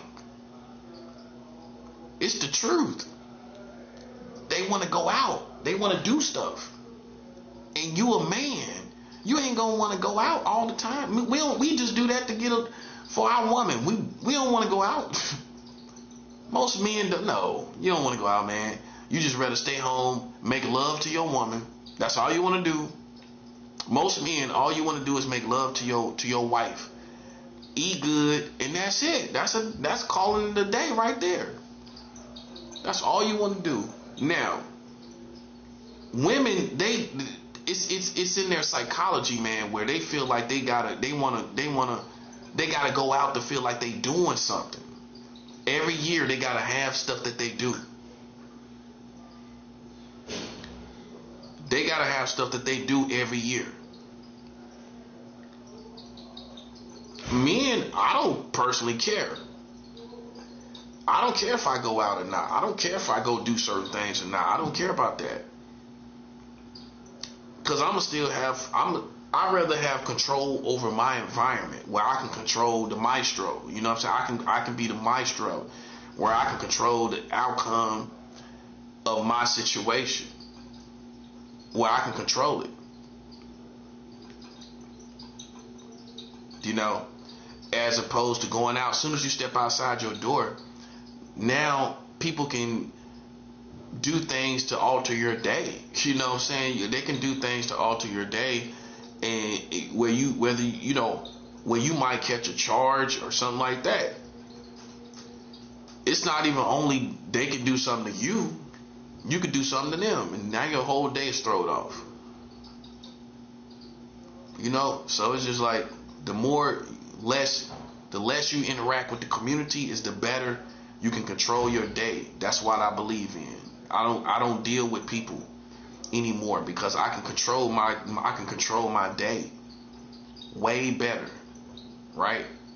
And as opposed to, as soon as you interact with somebody, your day can be different as opposed to being on your own. So that's why me as a man, I like being to myself. Like DMX say, I don't like drama, so I keep to myself. You know what I'm saying? I don't feel no need to interact with these Americans anymore. I already know what I feel. They behind. They're probably gonna die blind. You know, I don't feel no need to interact with them. I don't feel no need to even try to figure things out. I already know what it is. I already know what's about to happen. You know what I'm saying? I already know what's about to happen. So, I don't feel no need to try to interact with people. And I already know where this is going and this country is going and everything. I'm not one of them type of Christians. I stand on my own to stand with me and God. And that's it. I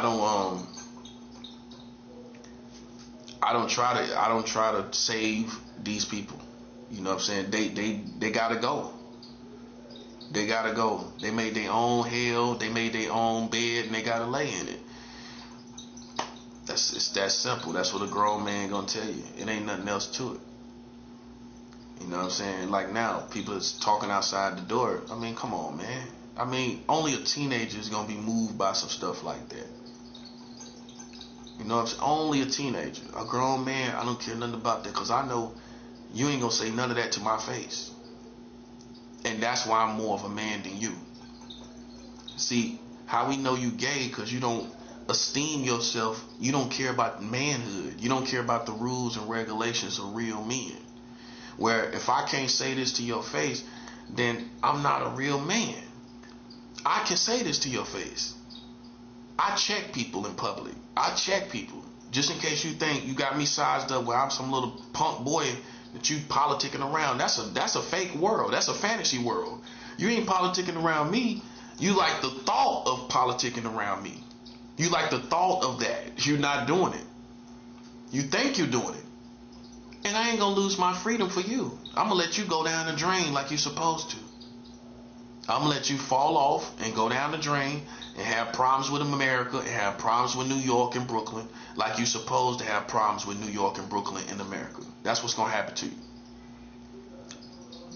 Okay? I'm too smart for that. They already on your head. They already want you anyway. I already know that. I know that. So why would I make the mistake of feeding into these little Dennis the Menace type of theatrics? It's like Dennis the Menace. Dennis the Minus, like I like to put it. They Dennis the Minus, ain't they? Dennis the Minus, like plus and minus. Dennis the Minus. Like there's nothing there or minus. Dennis the Minus. Listen, man, look, man. I'm a grown man with a son in the world. I'm just showing you my rank. I'm not saying it for compassion. I'm not saying it for understanding, really, even. I'm saying it for rank. You got me confused with one of these little party animals that these little party animals that ain't got no responsibilities. You know what I'm saying? That's my main criticism of the gay community. They get to party forever. They party till they in their 40s and 50s, and then they settle down with somebody. But in their 20s, they don't have no children. They don't have no children. They don't have no responsibilities. Some of them don't even work. They live on somebody else that's working. I know the game, man. I already know. The youngest one gonna be at home, spraying air freshener around, burning incense while the other man's working, trying to freshen up the house, I guess. That's all you're gonna be doing is freshening up the house. So you party in your 20s, your 30s, and maybe even most of your 40s. You don't have responsibilities like we do as heterosexuals. We got to go out here. We wind up having kids. And we have to spend money on them kids.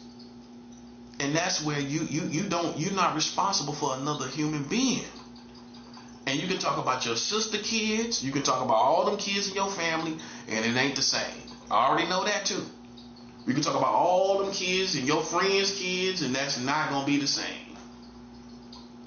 And only parents going to be able to articulate that. It's not the same. It's not going to be the same. You can tell me how you take care of kids and everything. That's not the same. Not consistently. Where you got to be consistently responsible for this person. No. And you're going to have the burden of responsibility for that person. Even if you're not able to take care of them. You still going to have this burden. And you ain't carrying those burdens, are you? No. Not on the average. And that's the difference. So can you imagine me letting that type of community judge me? You don't think like I do. You don't think that's another thing. You don't think like a man like I do. No, you don't. I don't know how you. I don't know what it's like. I don't know what your thinking is like, but it's not like mine. It's not like mine, and it doesn't. And it's not so much your sexuality. It's the lack of experience as a heterosexual and the responsibilities of these children. That's why we don't think the same. That's why I think it's funny when you talk about me and sexual deviance, because you a gay boy that ain't never had no children. I done had a child. So how you gonna tell me I'm a weirdo towards children, and I done had a child in the world? See, this is what these gay cops and these lame cops don't realize. You're not as smart. Just because you're a cop don't mean you're very smart. No, you're not. You're not that smart, buddy. Because look, I've experienced having a child in the world. I've seen my son born in the hospital, in the delivery room. I seen my son come out my woman's womb. Literally. I cut the cord and all of that. I did what parents do. I cut the cord between my wife and my son. I did that. I brought life into the world. You say you're a builder, but you haven't built life. You haven't brought life into the world. Freemasons say they builders. All these gay Freemasons, you ain't built no child. You ain't brought no child into the world. Okay, and that's the difference. I do not compare myself to people that have not had the responsibilities of a heterosexual man. The pressures. Oh, you could be a gay boy and hang out. A heterosexual man has the responsibility of why you ain't got your stuff together, why you ain't got your life together. A gay boy ain't gonna get questioned that easy. Think about what I'm saying. No, ain't nobody gonna look at that. They gonna look at more that he gay. That's all you gonna be thinking about. You ain't gonna be thinking about not the average situation. You gonna be thinking more about his sexuality and him going out meeting somebody or whatever he already doing. And you might not even get around to talking about his work ethic and what he does for a living. You might just, all you focused on is him learning to fly as a gay guy. Him spreading his wings and flying as a gay guy. And it's a Jedi mind trick. You know, you can talk about being gay all the time, but no responsibility as a man. All you're doing is partying your life away with no responsibilities. And the truth is, look, this is how we know. This is my whole stance on being gay. This is how we know it's not common sense, logic. If we all were gay, we would die as the human race. If we were all gay, how would we live? We wouldn't be reproducing. Okay, so then if we're not reproducing, then that tells us it's not the right path.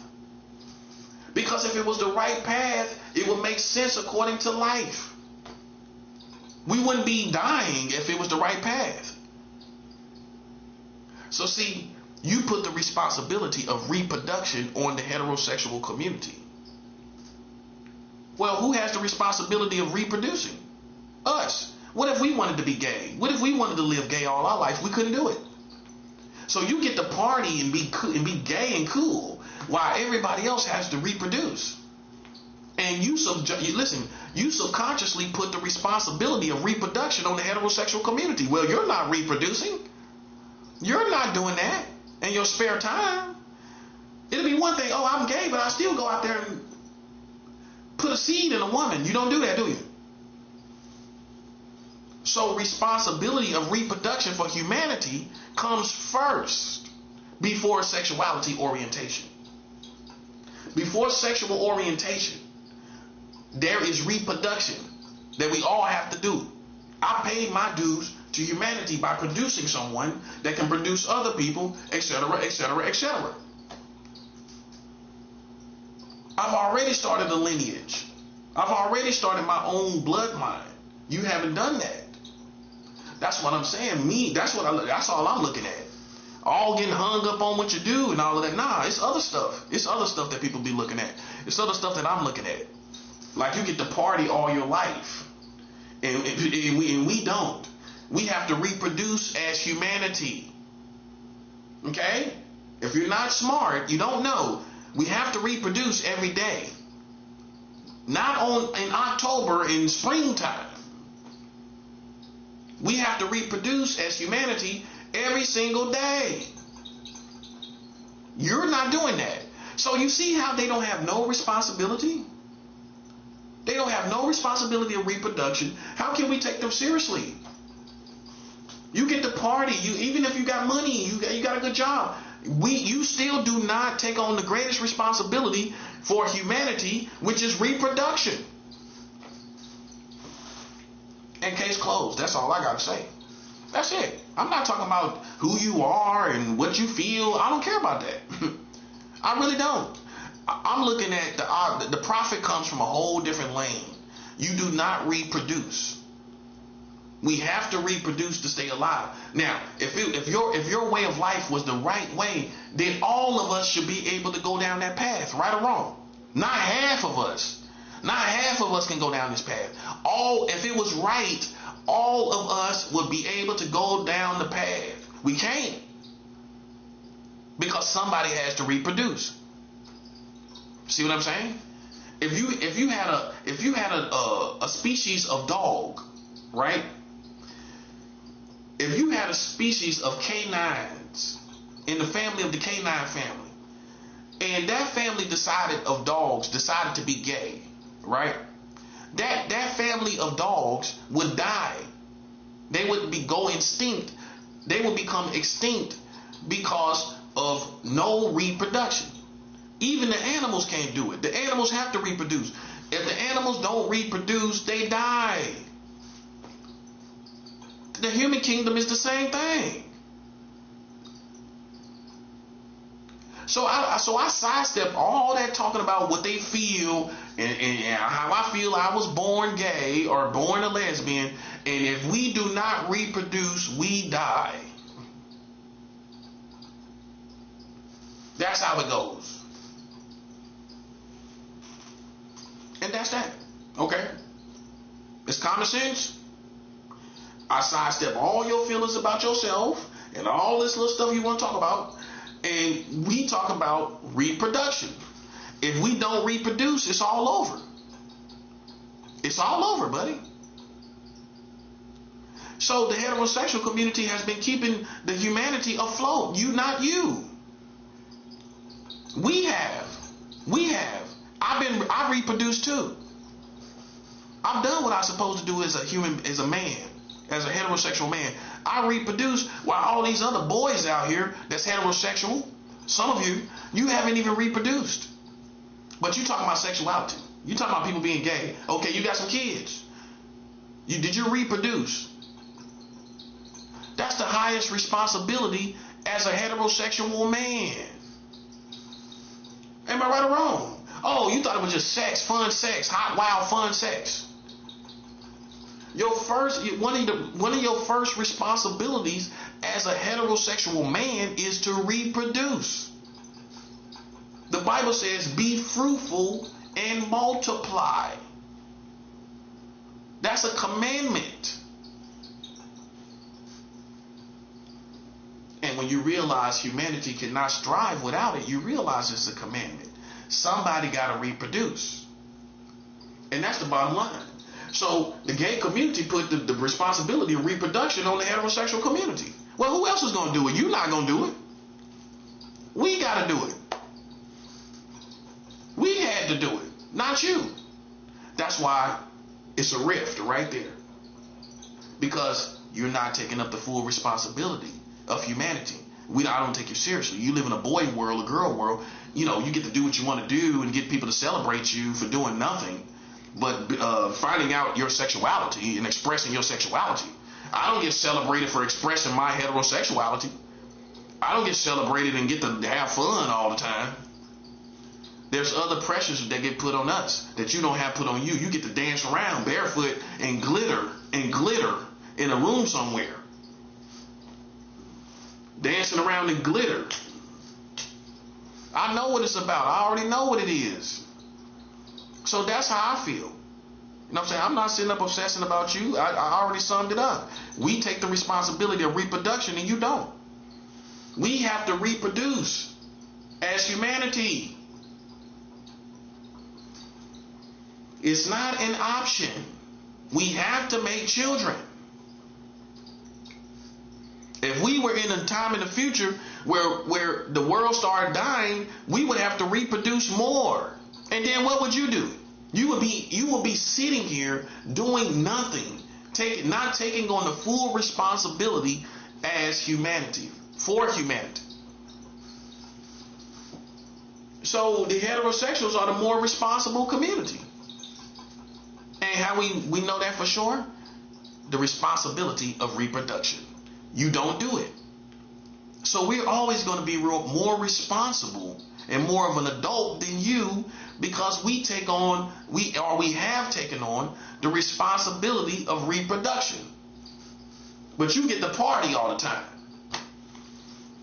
That's all you're waiting to do is party some more. And I know that. All you're waiting to do is get back to the party, ain't you? That's all you're waiting to do. Meet somebody and get back to drinking and getting high again. And I know that. I know that. I know you better than you know me.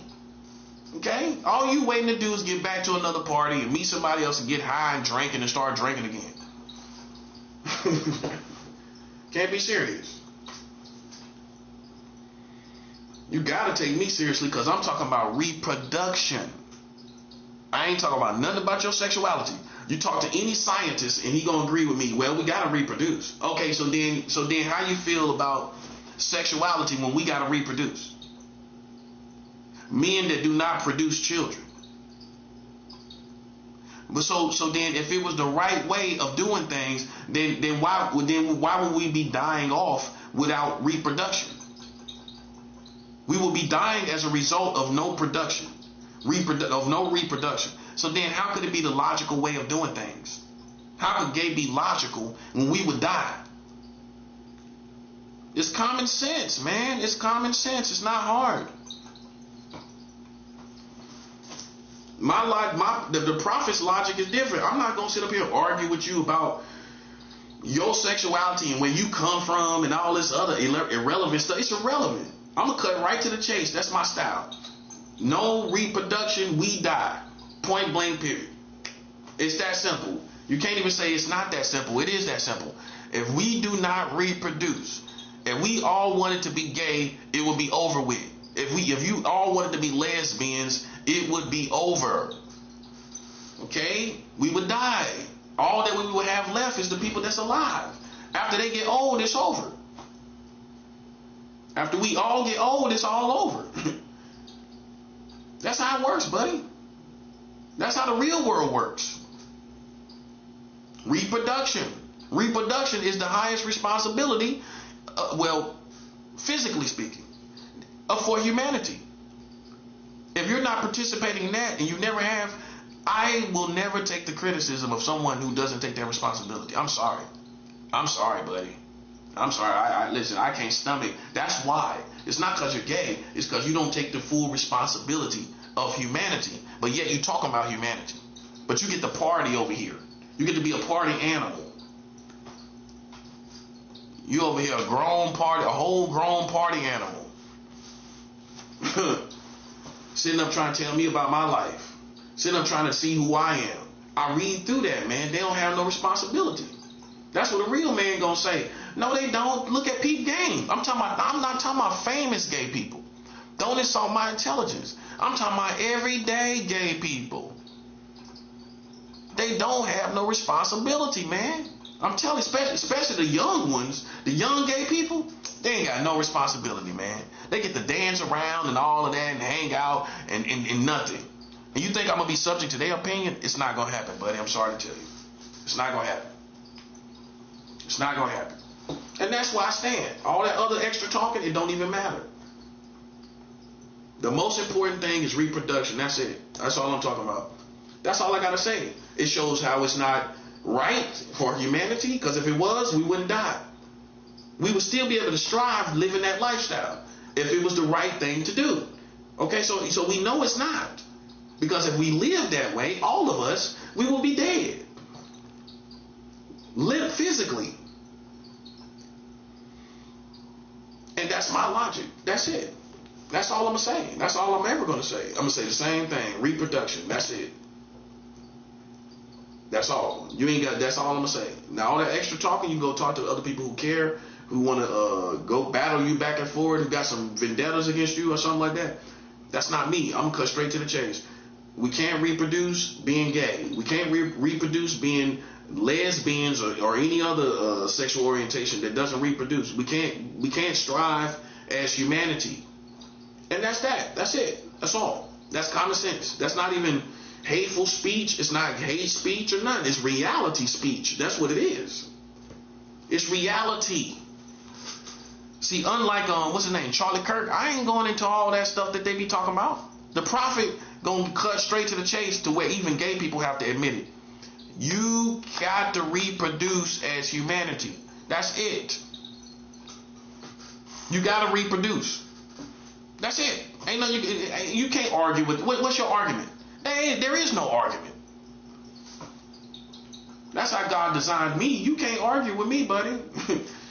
I'm not gonna say stuff for you to be able to argue with me. Okay? You don't reproduce, it's over. We die. Anybody misunderstand? Case closed. That's it. And you can talk, and you can go over there and talk to them other people all about your worldviews and how you felt growing up and and how you was gay all your life in high school, and you can talk about all of that with them, not with me. I'm gonna cut straight to the chase. Well, whatever you went through, we still gotta reproduce. That's the bottom line. That's it. You know, life don't hold back because of what you went through. We still got to reproduce. That's the bottom line. Life is tough. You go through stuff, you got to move on. We all got to do it. You can't sit up and talk about, well, this happened to me and this is why I feel. Sorry. Life is not going to sympathize. We have to reproduce. That's the bottom line.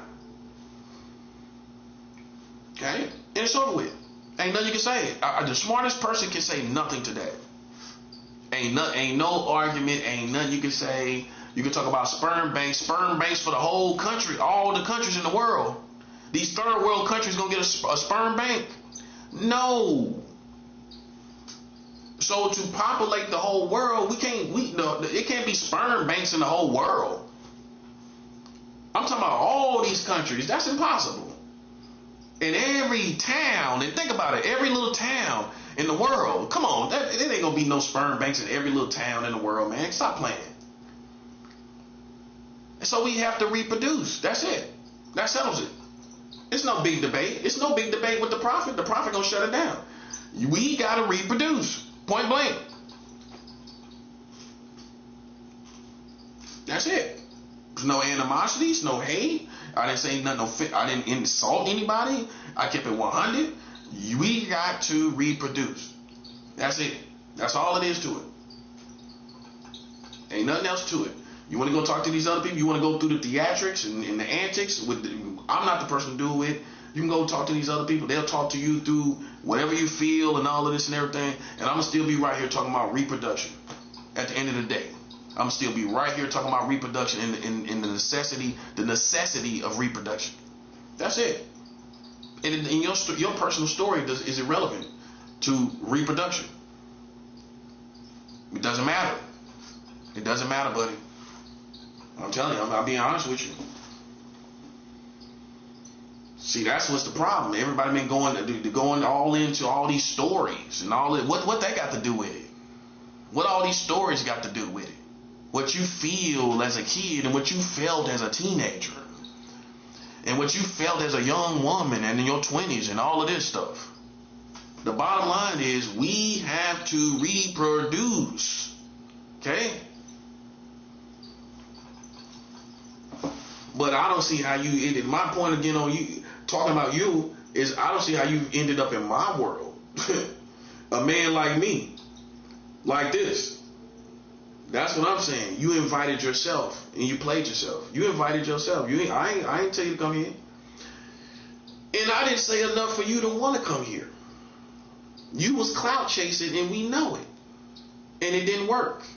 You tried to clout chase, try to get fame. We know it's you. It didn't start with you, but you became the main one trying to hold on when it didn't make sense. And what the reason was you was clout chasing. That's all it was. Trying to get fame, trying to get money, thirst trapping. That too. Thirst trapping, clout chasing, all of that. And it didn't work. Okay? Okay, so, but on subject of you, we have to reproduce. That's that. Shut down. Ain't nothing you can say. Ain't no grown man gonna disagree with me. You can talk about all this sexuality stuff, and we still gotta reproduce. That's the bottom line. That's all I'm saying. And that's that. I ain't gonna add nothing else to it. Cause soon as you do, that's what they're gonna accuse. That's what they're gonna criticize right there. That's why I ain't gonna add nothing to it. I'm gonna say that and that's it. That's all. Ain't nothing you can say. Ain't nothing you can do about it. So, the world is going towards war anyway. The world is going towards war, where we ain't gonna be thinking about no sexuality. That's another reason I got on this subject. We are not going to be thinking about no sex in the days ahead. I guarantee that, buddy. You're gonna be thinking about getting your next meal, your next sack of corn. You looking for your next sack of corn. You trying to get a next sack of corn. You looking for your next sack of corn, ain't you? You looking for your next sack of corn. You're going to be looking for your next sack of corn, buddy. A sack of corn. Well, I want mine in a can. I can preserve it better. Rats will nibble up my corn. Rats don't nibble up your corn, ain't it? It'll just bite a hole through the bag and nibble up my corn. Day by day, my corn will be day by day, my corn will be gone.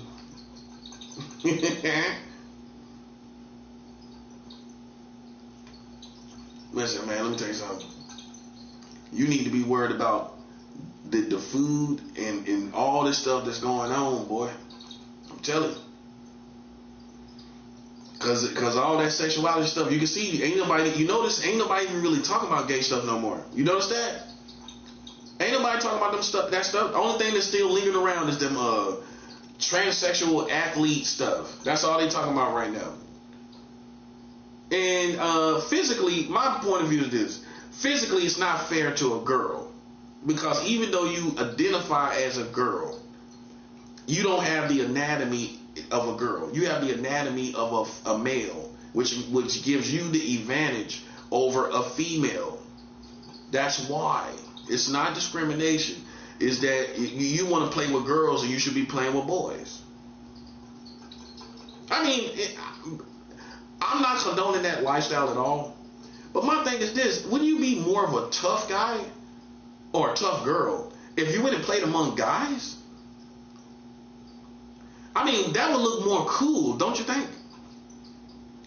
Than trying to be with these girls and you're stronger than them and everything. Wouldn't it be cooler to earn your key over here with the guys? I mean, I'm just saying, that's my thoughts. To me, it would look way cooler for some trans guy to be over here with the guys kicking butt. You definitely gonna get more respect. That's facts.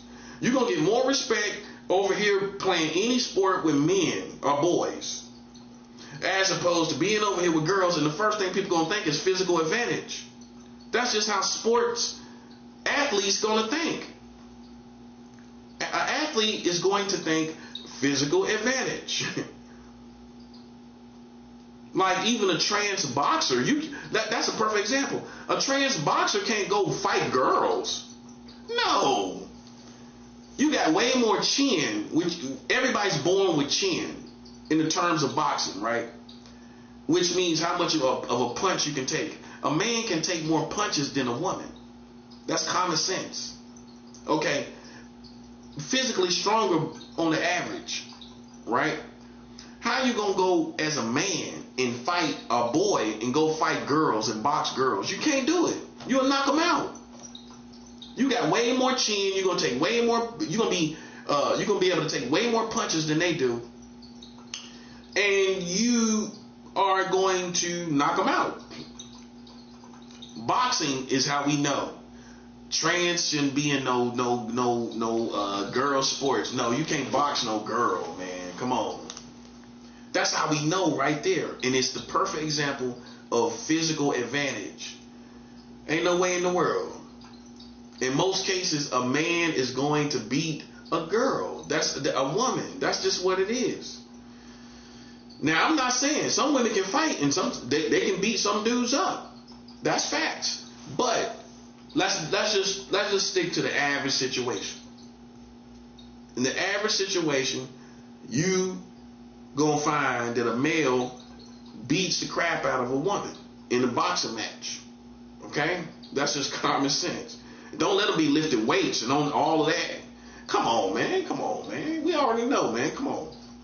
And see, like I said, most women are built with a certain amount of chin, right? So if you hit any woman, no matter how big she is, if you hit her just right, she's gonna fall. That's it. That's what's gonna happen.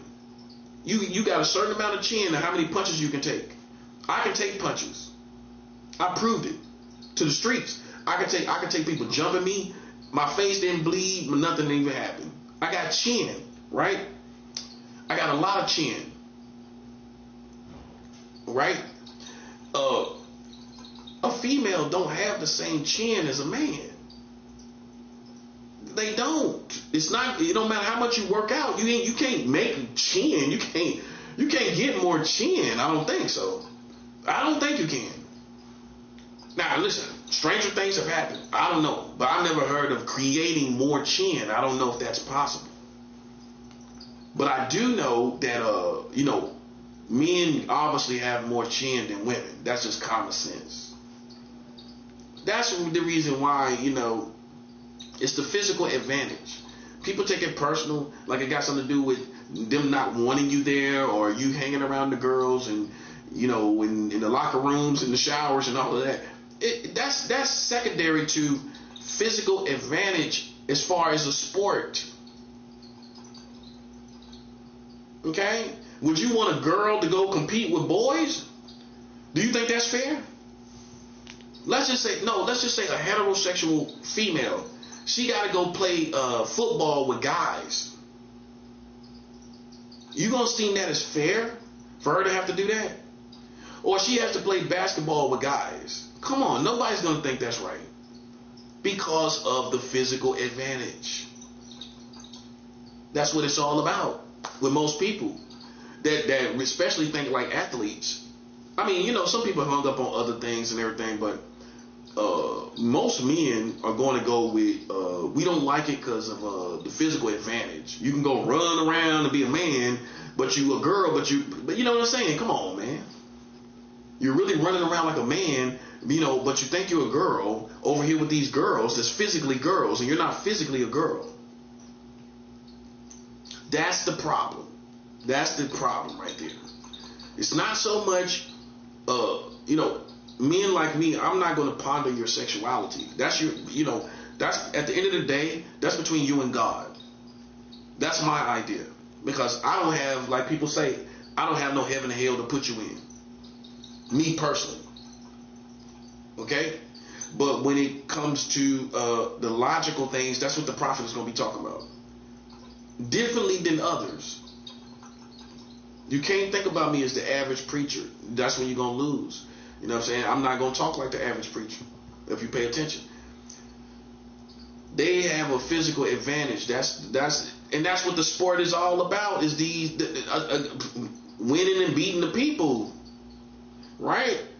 So if you got this person that's a physical advantage, think about it. That's what the sport is all about. It's not you just going over there and standing over there with them. It's not, see, it's almost like They acting like as if you're just going over there and congregating with people, and that you should be able to do that. It's not about the congregating of people. It's about the physical advantage you have over the whole sport, the whole sporting event. And like I said, you get way more respect going over here with these dudes. If you really can play as a man, you know, and you're not just kind of sorry, but you can go over here and be a superstar with these women. You know, if you're really an athlete and you're not a sorry athlete, then you should be able to go over here with these dudes, and you're gonna get more respect. That's what I'm tripping off of. You're gonna get way more respect. That's facts. It's no way you can tell me this is not true. You're gonna get way more respect over here with these women, dudes, than going over here with girls and people see you got the physical advantage. That's from an athlete's perspective, not some guy that hates gay people or some woman that hates gay. We looking at the actual event and everything, just like playing it fair in any situation. As far as sports go, that's gonna just be a violation of what makes it a fair fight or a fair sporting event. You know what I mean? It's just not gonna be fair. It's no difference if a boxer puts something in their gloves. You know what I'm saying? You know, it's not a fair fight after that. It's the same thing if you go use a man over here with the girls. I mean, it's not a fair fight. It's not a fair sporting event. That's how it's looked at. Think about it. You can run over there and be cool and tough and everything, and come on, with these girls, come on, nah. That's how I look at it. Now, if you go over there with these dudes and you prove yourself over there, that's where you're gonna get respect. Yeah, this dude trained over there, but he over there with these dudes, beating these dudes. That's what people gonna respect right there. They ain't gonna respect you going over there with these females and everything, and they can already see you got the physical advantage. They not gonna respect that, man. You want to just get in with your identity. That's what you want to do. You want to get in with who you identify with, which is females. But in this case, it doesn't work because it's all about, in this case, literally, you have to have the physical handicaps of a woman. And you don't have the physical handicaps. You know what I mean? You know, they have more handicaps than you do in this case. They got you got more chin, you got more endurance. It's just other stuff I can't even explain intelligently, but other doctors can. They can explain the whole difference, the whole difference. You know what I'm saying? But the bottom line is, it's summed up in them you having the physical advantage. Basically, that sums it up. And that's the real issue that's on the table, and people are making it. See, the problem is people are not able to articulate properly what people are doing and what needs to be looked at. Okay, if you're trying to identify, you're using even sports. You're using sports as a play in the context of I want to go over here and identify over here with who I identify with as a gender. And it's not an arena where the primary purpose, but it's going to be that for you. You want to go over there and identify with who you identify with. That's not what sports in this context is going to be about, right? And you're even applying identification as far as sexual orientation here in the athletic realm or the athletic arena. And the first thing that's looked at as an athlete is the physicalities, the technicalities of physicalities. You understand? So it's all the technicalities of the physical. That's all it is. And ain't nobody gonna feel comfortable with a dude going over there. And I'm saying how a man gonna say it. Ain't nobody gonna feel comfortable with a dude going over there competing with women. It's just That's like me playing basketball with a woman. I mean, I'm kind of serious, and some women could beat me at playing basketball. But if I won, am I going to be like, yeah, you know, I beat you? I mean, not too hard. Before somebody say, well, I mean, that was a girl. That was a girl, you know. Of course you beat her. You know what I'm saying? You almost let them win. You know, most men almost let them win almost. I mean, that's just the courtesy of a man. It's not. I'm not being sexist, but it's just how it is. It's how we think.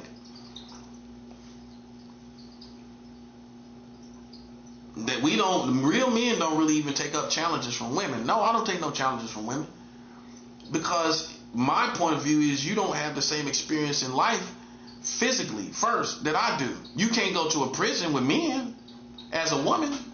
No, you can't. You can't go to no prison. No, you can't. So then how can me and you be compared?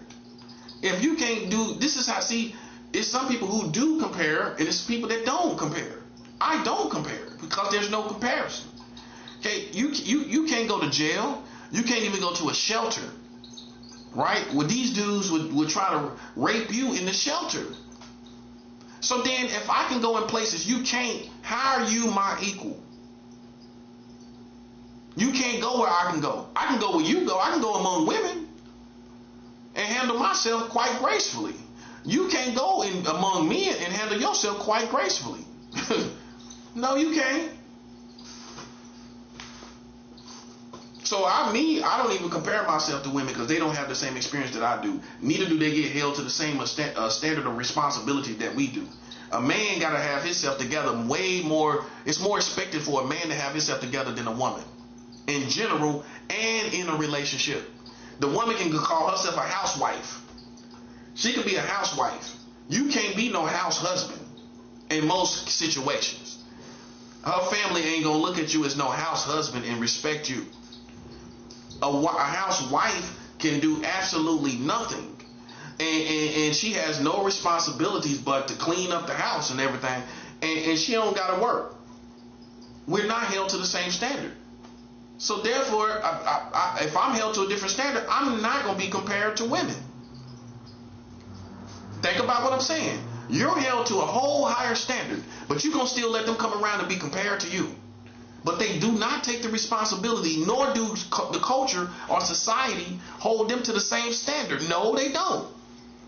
They ain't. Listen, the American society ain't put no responsibility on no woman to go out here and work for a man. If anything, people gonna tell her a man should be able to take care of you. You shouldn't have to really do nothing. What you mean? What you mean you shouldn't really have to do nothing? You're a human being first. You physically are able to do things. That's how I'm gonna look at it. Besides gender, you can physically do stuff, can't you? Okay, well then why shouldn't we get more money? Based on you being able, I mean, we could be getting more money off of you, between me and you.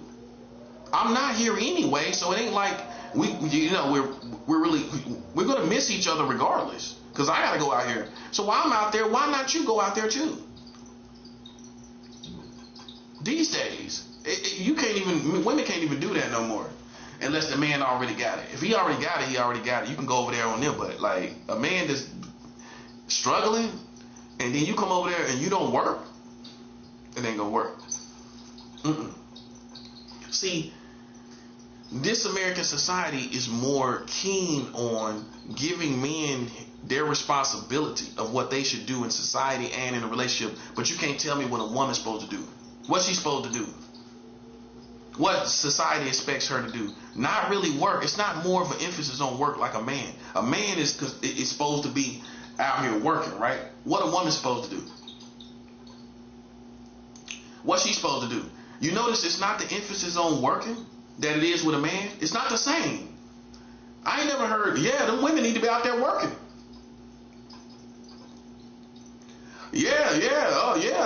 These women need to be working.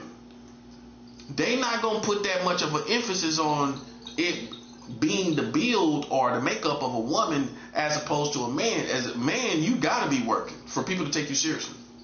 That's why people didn't take me seriously. Okay, because if you ain't working, but see, I work at something. So see, now people see, okay, he works, he has intellectual property that we have to respect. Okay, boom. Okay, so I do work at something, and then people see I work at spirituality, and ain't nobody moving like I'm moving. So then I got respect for my work, right? Right. But in most cases, if you a man, you can't get around not working. You can't get around it. Your family ain't gonna let you get around it. Society ain't gonna let you get around it. A woman, she can lay up and be a sissy, call her sissy, and she lay up and she don't even work. She can stay around her mama. Oh, that's sissy. She okay. Sissy ain't got to go nowhere. You know, she okay over there. Don't worry about her. She okay. She don't bother nobody. She cook up some good meals and stuff on the weekend and everything. We ain't worried about Sissy working. Sissy ain't got to work. Don't y'all put that burden on her. Sissy ain't got to do nothing unless I tell her to. Sissy ain't got to go. She cook us good meals and that's good enough for us. We glad to have her. Now you a man, you can't do the same thing. Yeah, Jeff cook good meals, but he just need to go out there and work. Yeah, Jeff can cook now. Jeff get in there and cook, clean that kitchen. He get in there and clean that kitchen. He be cooking up some pepper steak and put some onions in that pepper steak. He cook a big old batch of rice with that pepper steak, and we put that pepper steak over that rice with that gravy on it. Boy, that boy can cook. Only thing is, he need a job. That's all he need. Why Sissy don't need a job? Sissy don't need a job, do she? Unless you say so. See that part? And until you say so, Sissy don't need a job. But Jeff can cook good, but he need a job, don't he? Jeff gotta have a job. Jeff gotta have a job, don't he? Jeff gotta have a job. Sissy can lay around and cook pancakes on the weekend. Yeah, you know, Sissy just go. She cook for us now, and that's all we expect of her. You know, ain't nothing wrong with her. You know, she that's just how she is. Now they can't say that to you, can it? It can't be just how you are. We're held to different standards. And if we're held to different standards, can you imagine in the middle of that, women trying to compare themselves to you as a man? But they're not taking up the burden of being a man. You don't, even if we're not working, so low key, we still have the burden of going out and having to work. As a man, you still got it low key in your mind. Like something you should be doing. A woman can have no sense of that responsibility. That's why you see in a real good smart civilization, that's how it's broke down. It's not about we think we're stronger than women or whatever. We don't have the same standards. That's what it first starts with, and it will never be like that. What's expected of a man will never be expected of a woman, and that's the bottom line. It's just no way anybody's going to look at it that way. It's not. It's just how it is. They might accept how you got it going. Like in some cases, you might find a woman that's wealthy, and she find a boyfriend, and she pamper him. It's the other way around. And because her family knows she's rich or whatever, they accept that arrangement. But that's not the average case. The average case, her family is not going to. Some family will say he still should be out there working, not just living up, because all y'all gonna do is spend up all the money. That's the first thing they're gonna tell you. Nah, girl, but soon your family gonna tell you, nah, he don't need to be out there. He need to be going to work because y'all spending up too much money. Y'all in a good place in life, and if he would just work, y'all wouldn't be spending up all the money. You might need that money later. Y'all going through that money like water. And you having fun now, but wait a couple years. That's what your family gonna tell you. Wait a couple years. Now, listen, time's getting hard, ain't it? Now, see, he should have been working. He should have been working like a normal family and ignoring that money y'all got. And see, her family gonna tell her like that. Now she putting pressure, baby. You think you should go work? See, she still love you. She ain't gonna tell you like her family telling her to tell you, and how they telling her. She ain't gonna come at you like that. She gonna come at, baby, you think you should go out and work a little bit? Get you a part-time job? She gonna tell you like that. What a man gonna say? Well, well, I thought we was good. I thought we was good with how we have it arranged. I thought it was good like we got it. Well, it is good like that, but she gonna take that, she gonna say the advice that her family gave me. But we can easily run out of this money. Well, yeah, that's true. And then based on that, most men Once he expressed that, he gonna have the pressure of going to work. Even if he don't, he's still gonna have the pressure of it. Or you don't feel totally comfortable. See, we as men, we ain't gonna never be totally comfortable until we got ourselves together. Till we got enough money to survive on our own. And even if you do, people will still tell you you still should be working. Because you're gonna run through the money that you got. You're gonna run through that. So then some people will esteem you as a fool if you get a whole bunch of money and you ain't working still. They feel like you should be just, at least if you get a decent job where you're not just going through the money with no replacement, with no money being replaced. That's the next step people gonna tell you. It's never enough. That's why you gotta live for yourself. You gotta live for yourself. Like Frank Sinatra said, I done it my way. I did it my way. See, when you do it your way, there's no regrets. The worst thing you can do is let somebody vicariously live through you. And then when it don't work, you blame them for why it didn't work. That's what's going to happen. See, the reason why you don't follow other people's plans, even your own family, your mother, your father, your daddy, your aunties, you don't follow nobody's plan, because as soon as you fail, you're going to subconsciously blame them for the rest of your life. If you failed from your own actions, you still gonna be all right, because you had satisfaction from doing it your way. You had satisfaction for not working, and you didn't do it so you ain't gonna be mad if certain things don't happen, because you did things your way. Now, if you do something anybody else's way, including your spouse, and it fails, you're gonna blame them. Not right away, but you're gonna think, man, I should have just did it with the way I wanted to do it. I would have been more happy. At least if it didn't work out, I would have still been more happy than trying to go out here and break my neck doing what other people wanted me to do. I'm gonna be happy, and that's what it's all about. That's what life is all about. If you do what you want to do, you're gonna be able to live with the results, whether you win or lose. If you do what other people want you to do and what society expects you to do, and you fail, you're gonna hate the world. You're gonna hate your family and the world.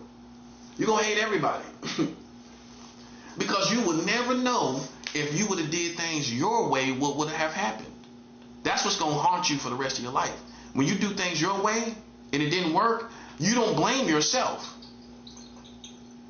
You're gonna blame yourself for them taking their advice. That's where you're gonna blame yourself. I shouldn't have did that. I should have took their advice. Now, when you fail, but you did things the way you wanted to do it, you're gonna look at the whole picture like, well, I enjoy doing things my way. I enjoy traveling, going to California and going to different places, even though I wasn't stable all the time. Look at all the places I went. See, that's for me.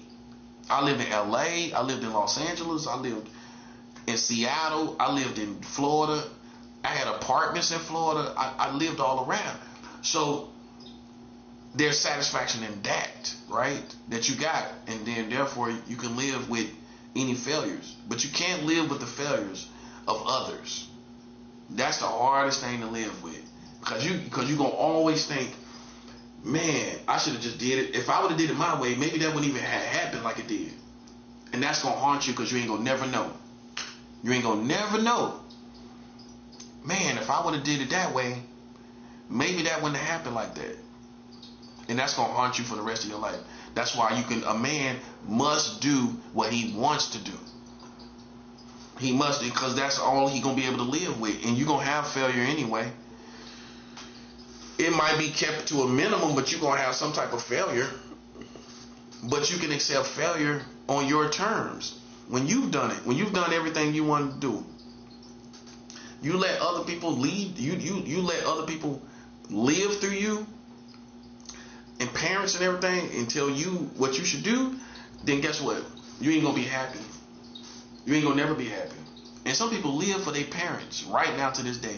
They live for their parents, because you can really get an epiphany, and a light bulb can go off. Like, I'm supposed to do what they want me to do. This is the only way I'm gonna be taken seriously. You know what I mean? In which I can understand that. but you can't care about whether you take it seriously or not. I don't care, because guess what? I am satisfied with my life because I did everything the way I wanted to do it. That's life. That's how you're supposed to live. And that's even down to the people you date. What if your family don't want you to date somebody that's white, but you feel like I get along with white women better? I connect. It's not because they white. I connect with them better. I have, I like how they are. I like their personality. That's nothing wrong with that. If you like the energy of a white woman and you like how they act, and and you like that contrast, and and it intrigues you, that's nothing wrong with that. But you might have a family that says, I want our children to be black in our family. I don't want you being with no white woman, right? You gotta. But so let's just say you just get a black woman, and this doesn't apply to every black woman, but let's say you get a drama queen. You know what I'm saying? The straight drama queen that just send you through hell. You gonna regret it that you listening to your parents when your hunches was telling you connect. You're more compatible with white women. You might feel you're more compatible with white women, but you wanted to live and do what your family wanted you to do. You like them better. You're more attracted to them, right? For whatever reason, okay? But that's you. It's not the stereotype. It's what you like, right? Okay, so you have to differentiate yourself from even the stereotype that, white women are better or whatever. People that's the stereotype that people might think that you think, but you know that you connect with white women better. You like their energy. You like how they are. Okay, so you can explain it, right? You gonna be more happier even if you fail. Let's say you marry a white woman and y'all get divorced. You still are going to be more happy that you did what you wanted to do. That's a perfect example. You enjoy some good days with this person and everything like that. And you are going to be more happy with your results of loving someone that you felt you was more compatible with. Making love to someone that you felt more attracted to.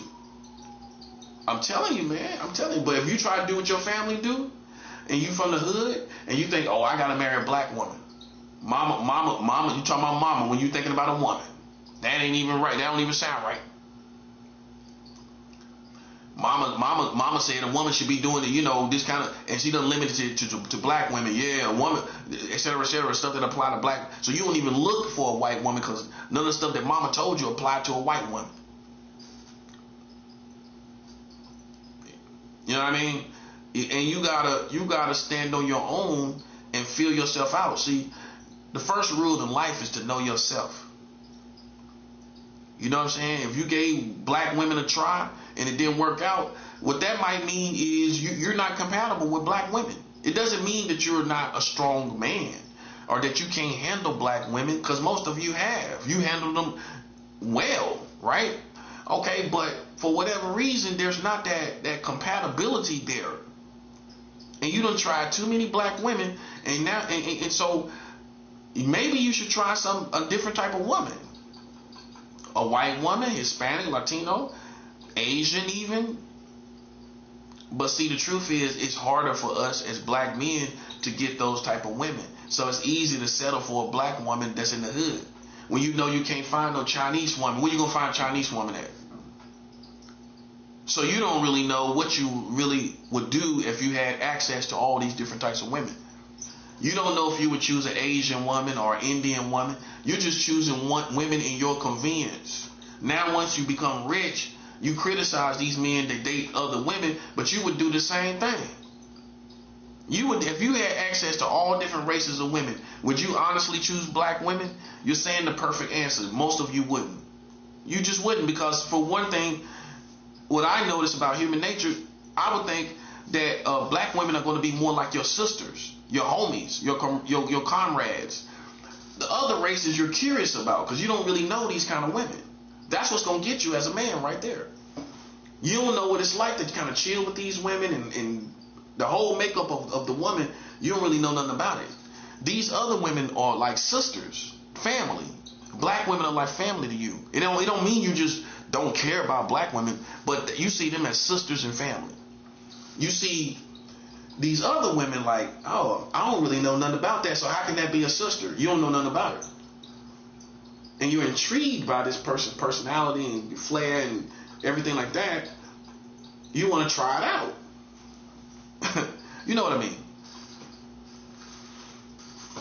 But because you scared of what people gonna think.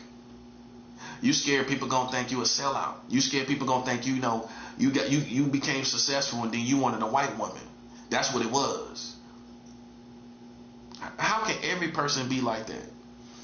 You know what I'm saying? You especially in my case, if you gave black women a try, listen, man, and it keeps not working out. You keep getting seen the wrong way. If they keep seeing you the wrong way, man, I think you should try something else. You know what I'm saying? Try another type of woman. You know what I'm saying? And see, I figured that out on my own. I don't need nobody to show me. I think perfect example of a real black man dating a white woman was Rick James. Rick James was black. Like, the story is he's black as they come. Rick James was a full black man. But see, that contrast of a white girl is what got him. That's what got him. You see a kind of white girl kind of different, you know. They sense of humor kind of a little different. You know, everything is like, okay, you pay more attention as opposed to like a sister type. You can kind of ignore half of the energy because you're used to it, right?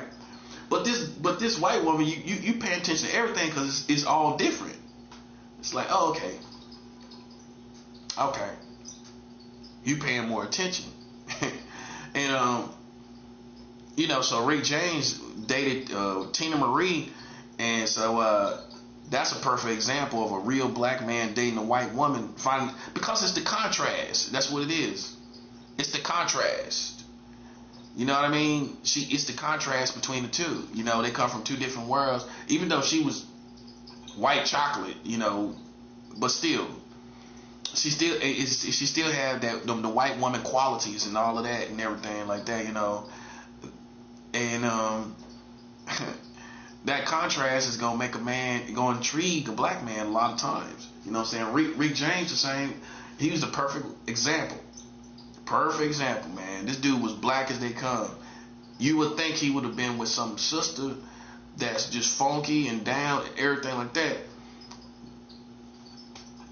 That's life. You know what I'm saying? Because some people decide to go the opposite way and they go with the contrast instead of the likeness, the same likeness, you know. But ultimately, you gotta be happy with your results. If you marry one of these white women, black women, and you feel like you don't have that camaraderie, maybe they don't like to talk as much as you do. Maybe they don't like to do silly stuff like white women might like. I'm not saying in a negative way, but you know, white girls can be they got that silly kind of playful attitude, and sometimes black women might carry themselves a little too serious, and you don't like that. You know what I'm saying? And you're serious enough for the both of you, and so you don't really need a woman trying to be serious. And especially I notice a lot of black dudes that are hotheads. They wind up with white girls. You know why? Because a black man that's a hothead, he can't be with no black woman tripping. Especially think about Rick James. Black woman trying to say, it'll be like Ike and Tina Turner. It's not saying a white woman is a doormat. It's saying a white woman is going, she's not going to have the same demeanor as a black person. Where she's trying to put up this argumentative fight against this guy, you know what I'm saying, whether it's verbal or physical, you know, a white woman usually ain't gonna do that. And then here's the thing, the fact that you're black and she's white, she's gonna be more careful with how she treats you. That's true.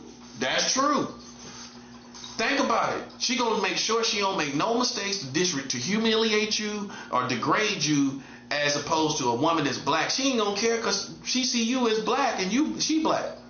A white woman's gonna make sure she don't degrade you, and cause she's white and you're black. She's gonna be more careful with that. I guarantee you. Why y'all talk about Tupac and everything? Tupac dated a white woman. He was with Madonna. That's why I trip every time, man. That's why I try. The most blackest dudes wind up with white women because that's what they gonna like. A white woman would love me. You know what I'm saying? Because I'm 100. You know what I'm saying? A lot of white women gonna be attracted to that. You know what I'm saying? Same thing with Tupac. White women gonna love Tupac because that's what they feel. That's a black man right there, right?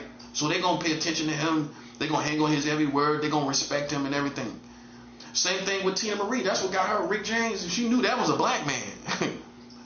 You know what I'm saying? She could have went out to some other Casanovas and everything. You know, some little smooth dudes. You know what I'm saying? Like, but nah, she like crass Rick James. You know what I'm saying?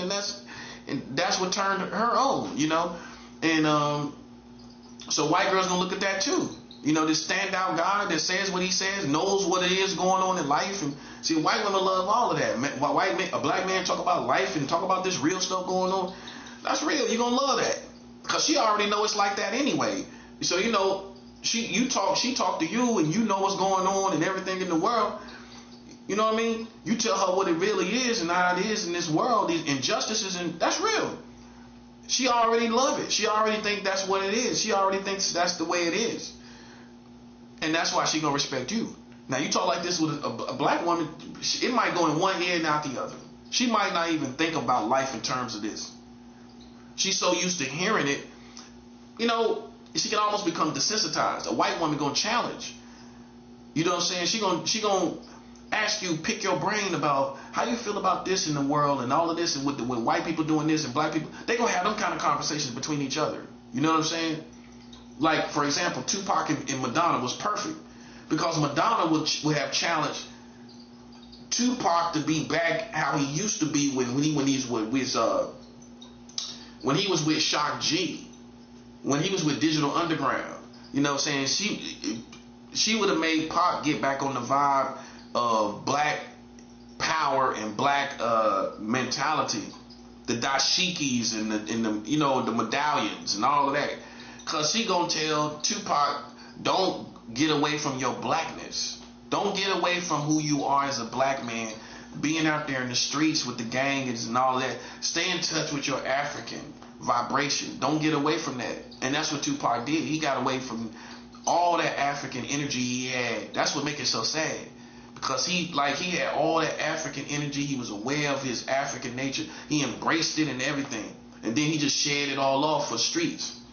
Because the streets is enticing. It's very seductive. You know, you look between the music and just the life it is and how it's music to it and how it all makes sense. It's very seductive. And people trade in their whole African nature to be the latter Tupac instead of staying like the Digital Underground Tupac. Because you can't explain to me intelligently how Tupac got away from Shock G. How did that happen? Him and Shock G should have made more music. But if you notice, you don't see Shock G on none of the music. That's funny, ain't it? I think that's funny to me. Him close as Shock G and Tupac was, I know it probably crossed Shock G's mind too. Like, man, why don't you give me a feature, man? He probably laugh it off, but he's serious. Like, man, when can I get a feature, Pac? And how I feel is Pac probably felt like, you know, Shock G ain't really on this, you know what I'm saying? He ain't really on this, on what we on over here, you know what I'm saying? It ain't gonna really work like that. After I Get Around, that was kind of it between Shock G and Pac. But you could say right there, that's where it was. But somewhere it didn't go all the way, and I don't know why. I don't know the personal reasons why. But Shock G would have kept Pac in the right direction. You know what I'm saying? As far as being African, the music, the direction of the music and everything. And Madonna would have probably led Tupac back to Shock G. That's my personal perspective. I think Madonna would have led him back to Shock G and Digital Underground, because she would have stressed the importance to stay in touch with his African roots and vibration and culture. Keep putting that in the music like you used to. That's another musician. That's what she would have told him. I guarantee she would have told him that. So, but people in his entourage told him that she after his money and trying to be relevant. She doing it for her career. First of all, Madonna already had black people in her wrapped around her. We loved Madonna. Madonna didn't need to stay relevant or to be with a rapper. Madonna was such a symbol, a sex symbol. We always invited her. You look how powerful she was. She didn't need Tupac. Some would say it made Tupac look better than Madonna. I mean, as far as publicity, rank, and all of that, like, you know, nah. Madonna didn't need Pac to be cutting edge or relatable. I mean, it looked good. I mean, it could look good for your resume. You know what I mean? It could look good for you in the moment, but Madonna was Madonna. I think people forget how powerful of a force she was. She didn't need Tupac to be relevant. All Madonna had to do was keep putting out albums, and she was going, first of all, her base was white people. Let's keep it 100. So how she need Tupac to stay relevant with white people? I mean, you accept the audiences. You got some black people too, but come on, let's keep it 100. She know her base is like a lot of white girls. She gonna be relevant with them white girls forever. Because I mean, anybody that knows Madonna knows she's in the heart of white girls and white people, just for who she was in the beginning, how she came out and everything with the Virgin song. That was it. That's what got everybody. Everybody listened to that song. I did. Everybody listened to it over and over again, because it was just so taboo, man. So, but Tupac let other people talk to him about Madonna, but he already made a decision to be with Madonna. This is a perfect example. He should have stuck to his guns, to what he felt about her. But he let other people tell him she wants your career, and she wants fame and all of that. She wants to stay relevant. It's for her career. She's trying to date you. And Tupac should have said, hold up, well, I would like to think that she was dating me because of me. Who I am. My career's man, who I am. I think she want me because of me. That's the first thing a real man gonna say. Nah, she want me because of me, bro. That's what that is. You know, but he listened to the homies, man, and messed up, man, because that, to me, that would have been a good person to kind of lead him ironically back to his roots. See, sometimes you think it's always your own people that lead you back to your roots, but it's that contrast that leads you back and makes you stay loyal to your roots. You know what I'm saying? And then this woman challenges you, and when y'all have pillow talk and everything about life and what it is to be black and in America and everything like that. See, she would have had them kind of conversations with Pac, as opposed to a woman that's black. She ain't gonna have these real challenging conversations. Not as much as a white woman. She gonna be more conscious of it. I'm not saying every black woman, but on the average black woman is not going to be very challenging when it comes to black things and your black position in America as a black man. You know, not usually on the average situation. A white woman, because of the contrast, the obvious is y'all two different races, right?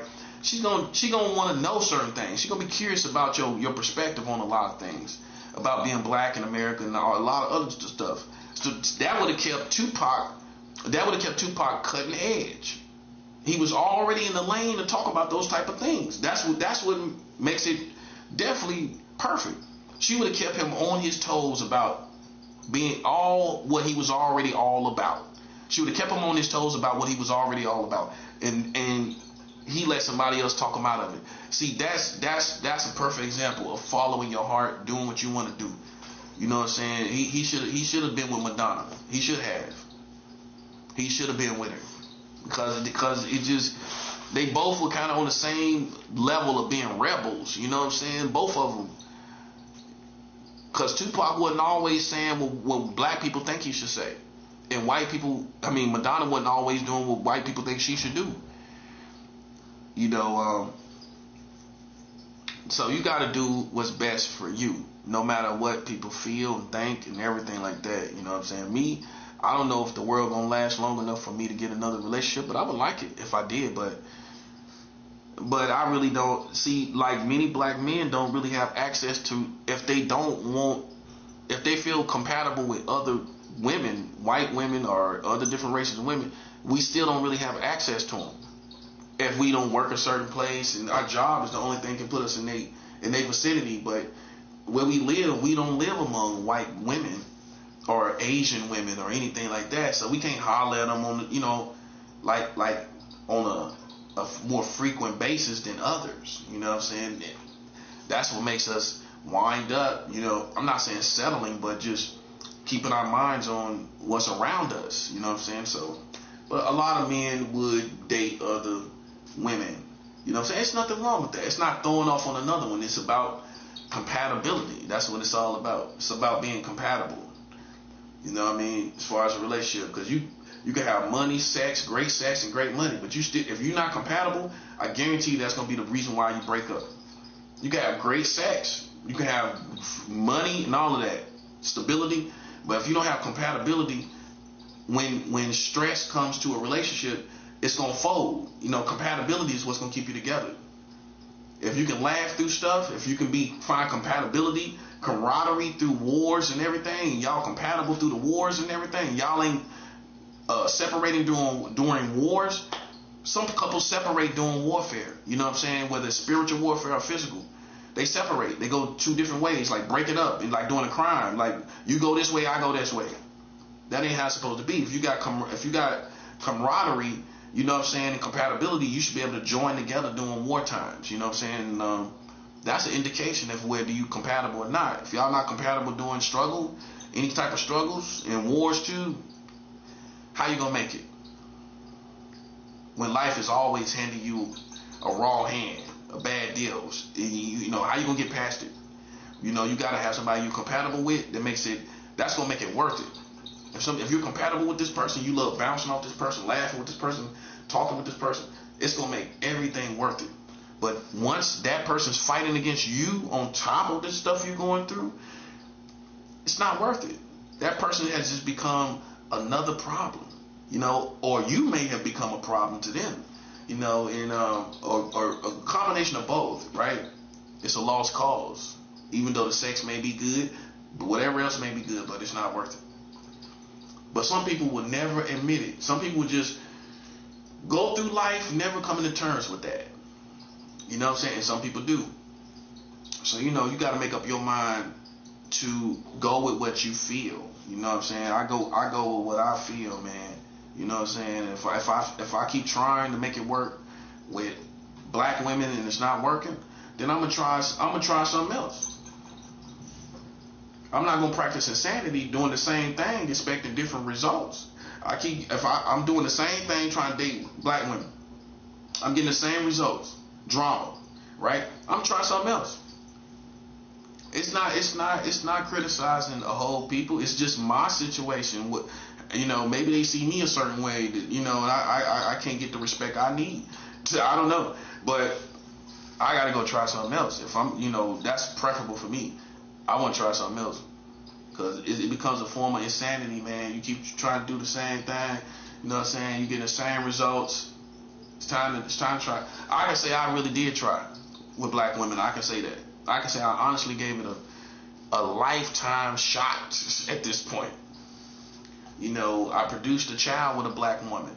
You know what I'm saying? Need I say more? But, if it's not working, if it's not, going a certain way, and you keep going through, hitting these same brick walls over and over again, it's time to try something else. It's time to try a different type of person, a different type of culture, you know what I'm saying? A different type of vibration. Okay? It's time to try a different energy, and a different energy try you.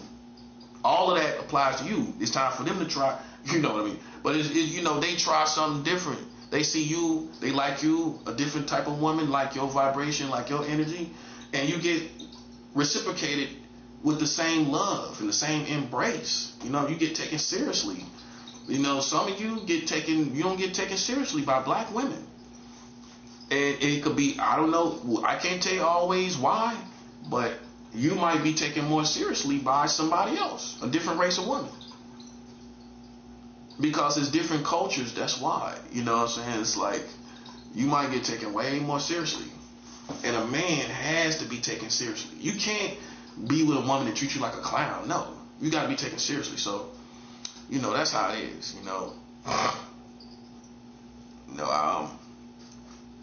but like I said, right now, I'm just in spiritual warfare. But that's why I stand. That's where my spirit stands. But I'm in spiritual warfare for right now, getting things done. You know what I'm saying? And I'm happy with everything that's going on. I got everything straight.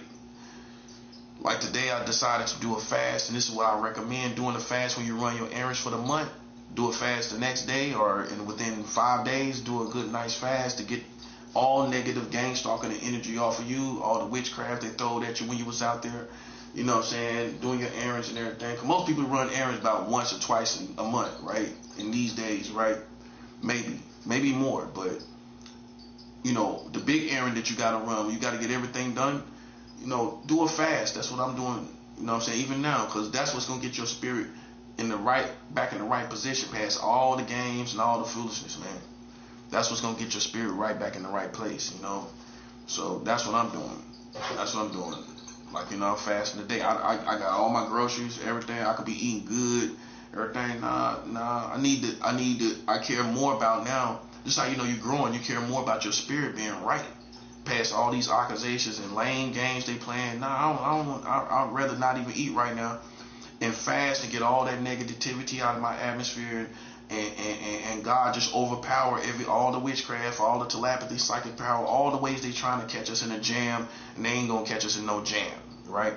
So you fast and to counter all of that energy, counter all the foolishness, you know what I'm saying? And then you settle into enjoying your food for the month and everything like that. The food, the groceries, food you got, because you ain't even gonna enjoy it, as good as you would if you fast, and then you come back to it. Now you done settle back in, out the streets.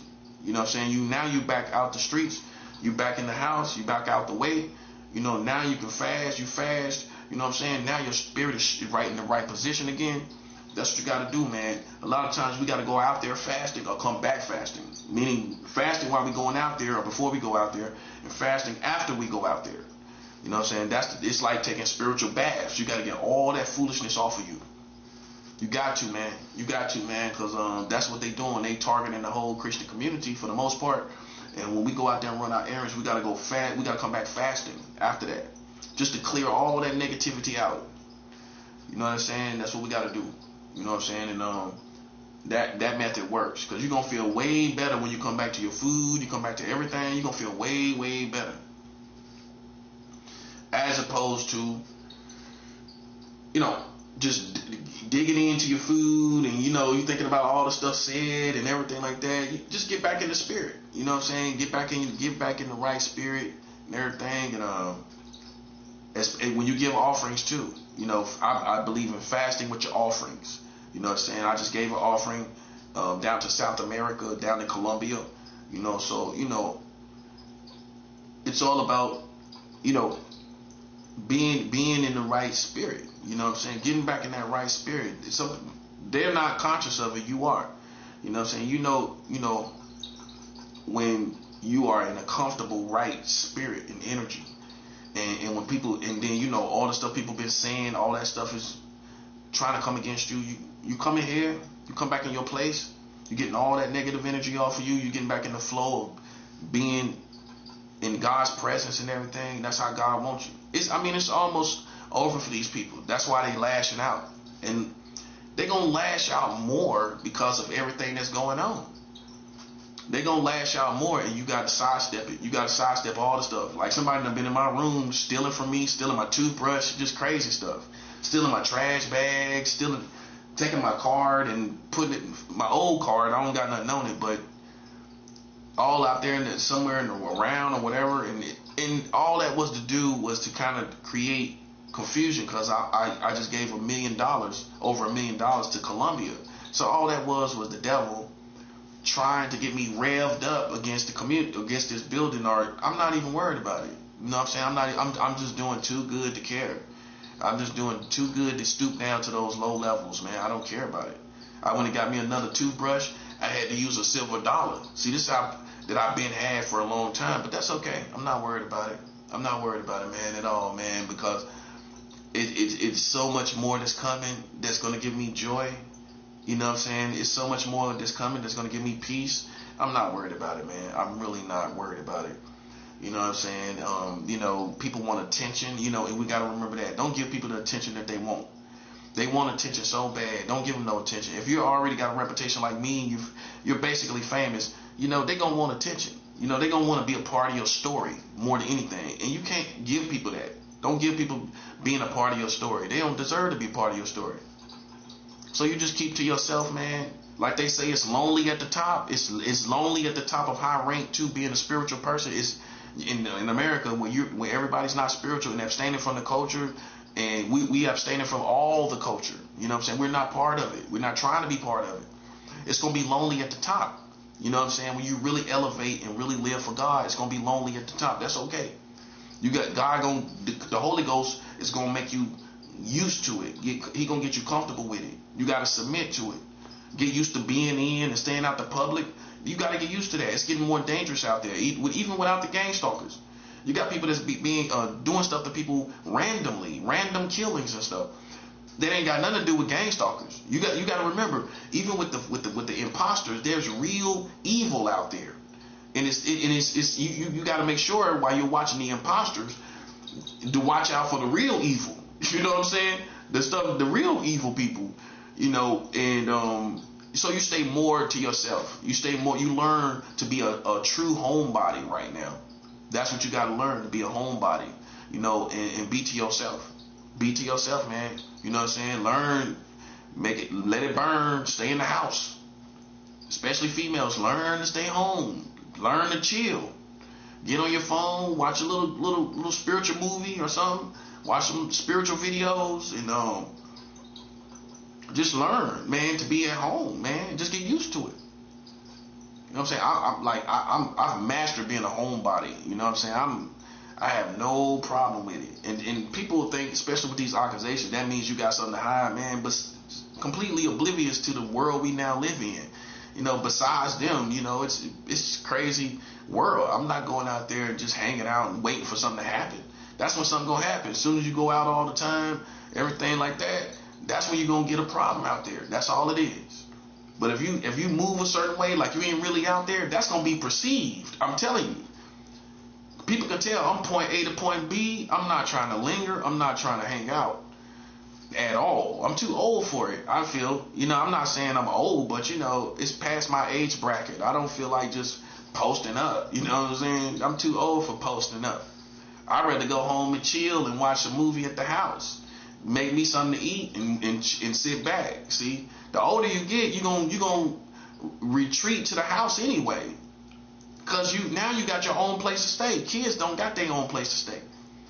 You're more focused on your independence, your own atmosphere that you can control.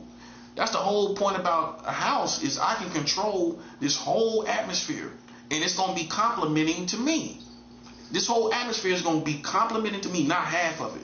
That's why you gotta have the right person. Cause you invite somebody in your space that's supposed to be complimenting to you, and it's not complimenting because of that person. You gotta remove that person out your personal space. Your personal space should always be complimenting to you. You shouldn't be living in a place where you feel like you're the enemy and you're being criticized. This is your personal space that you control. That's worse than the streets. Especially if this person is constantly with you.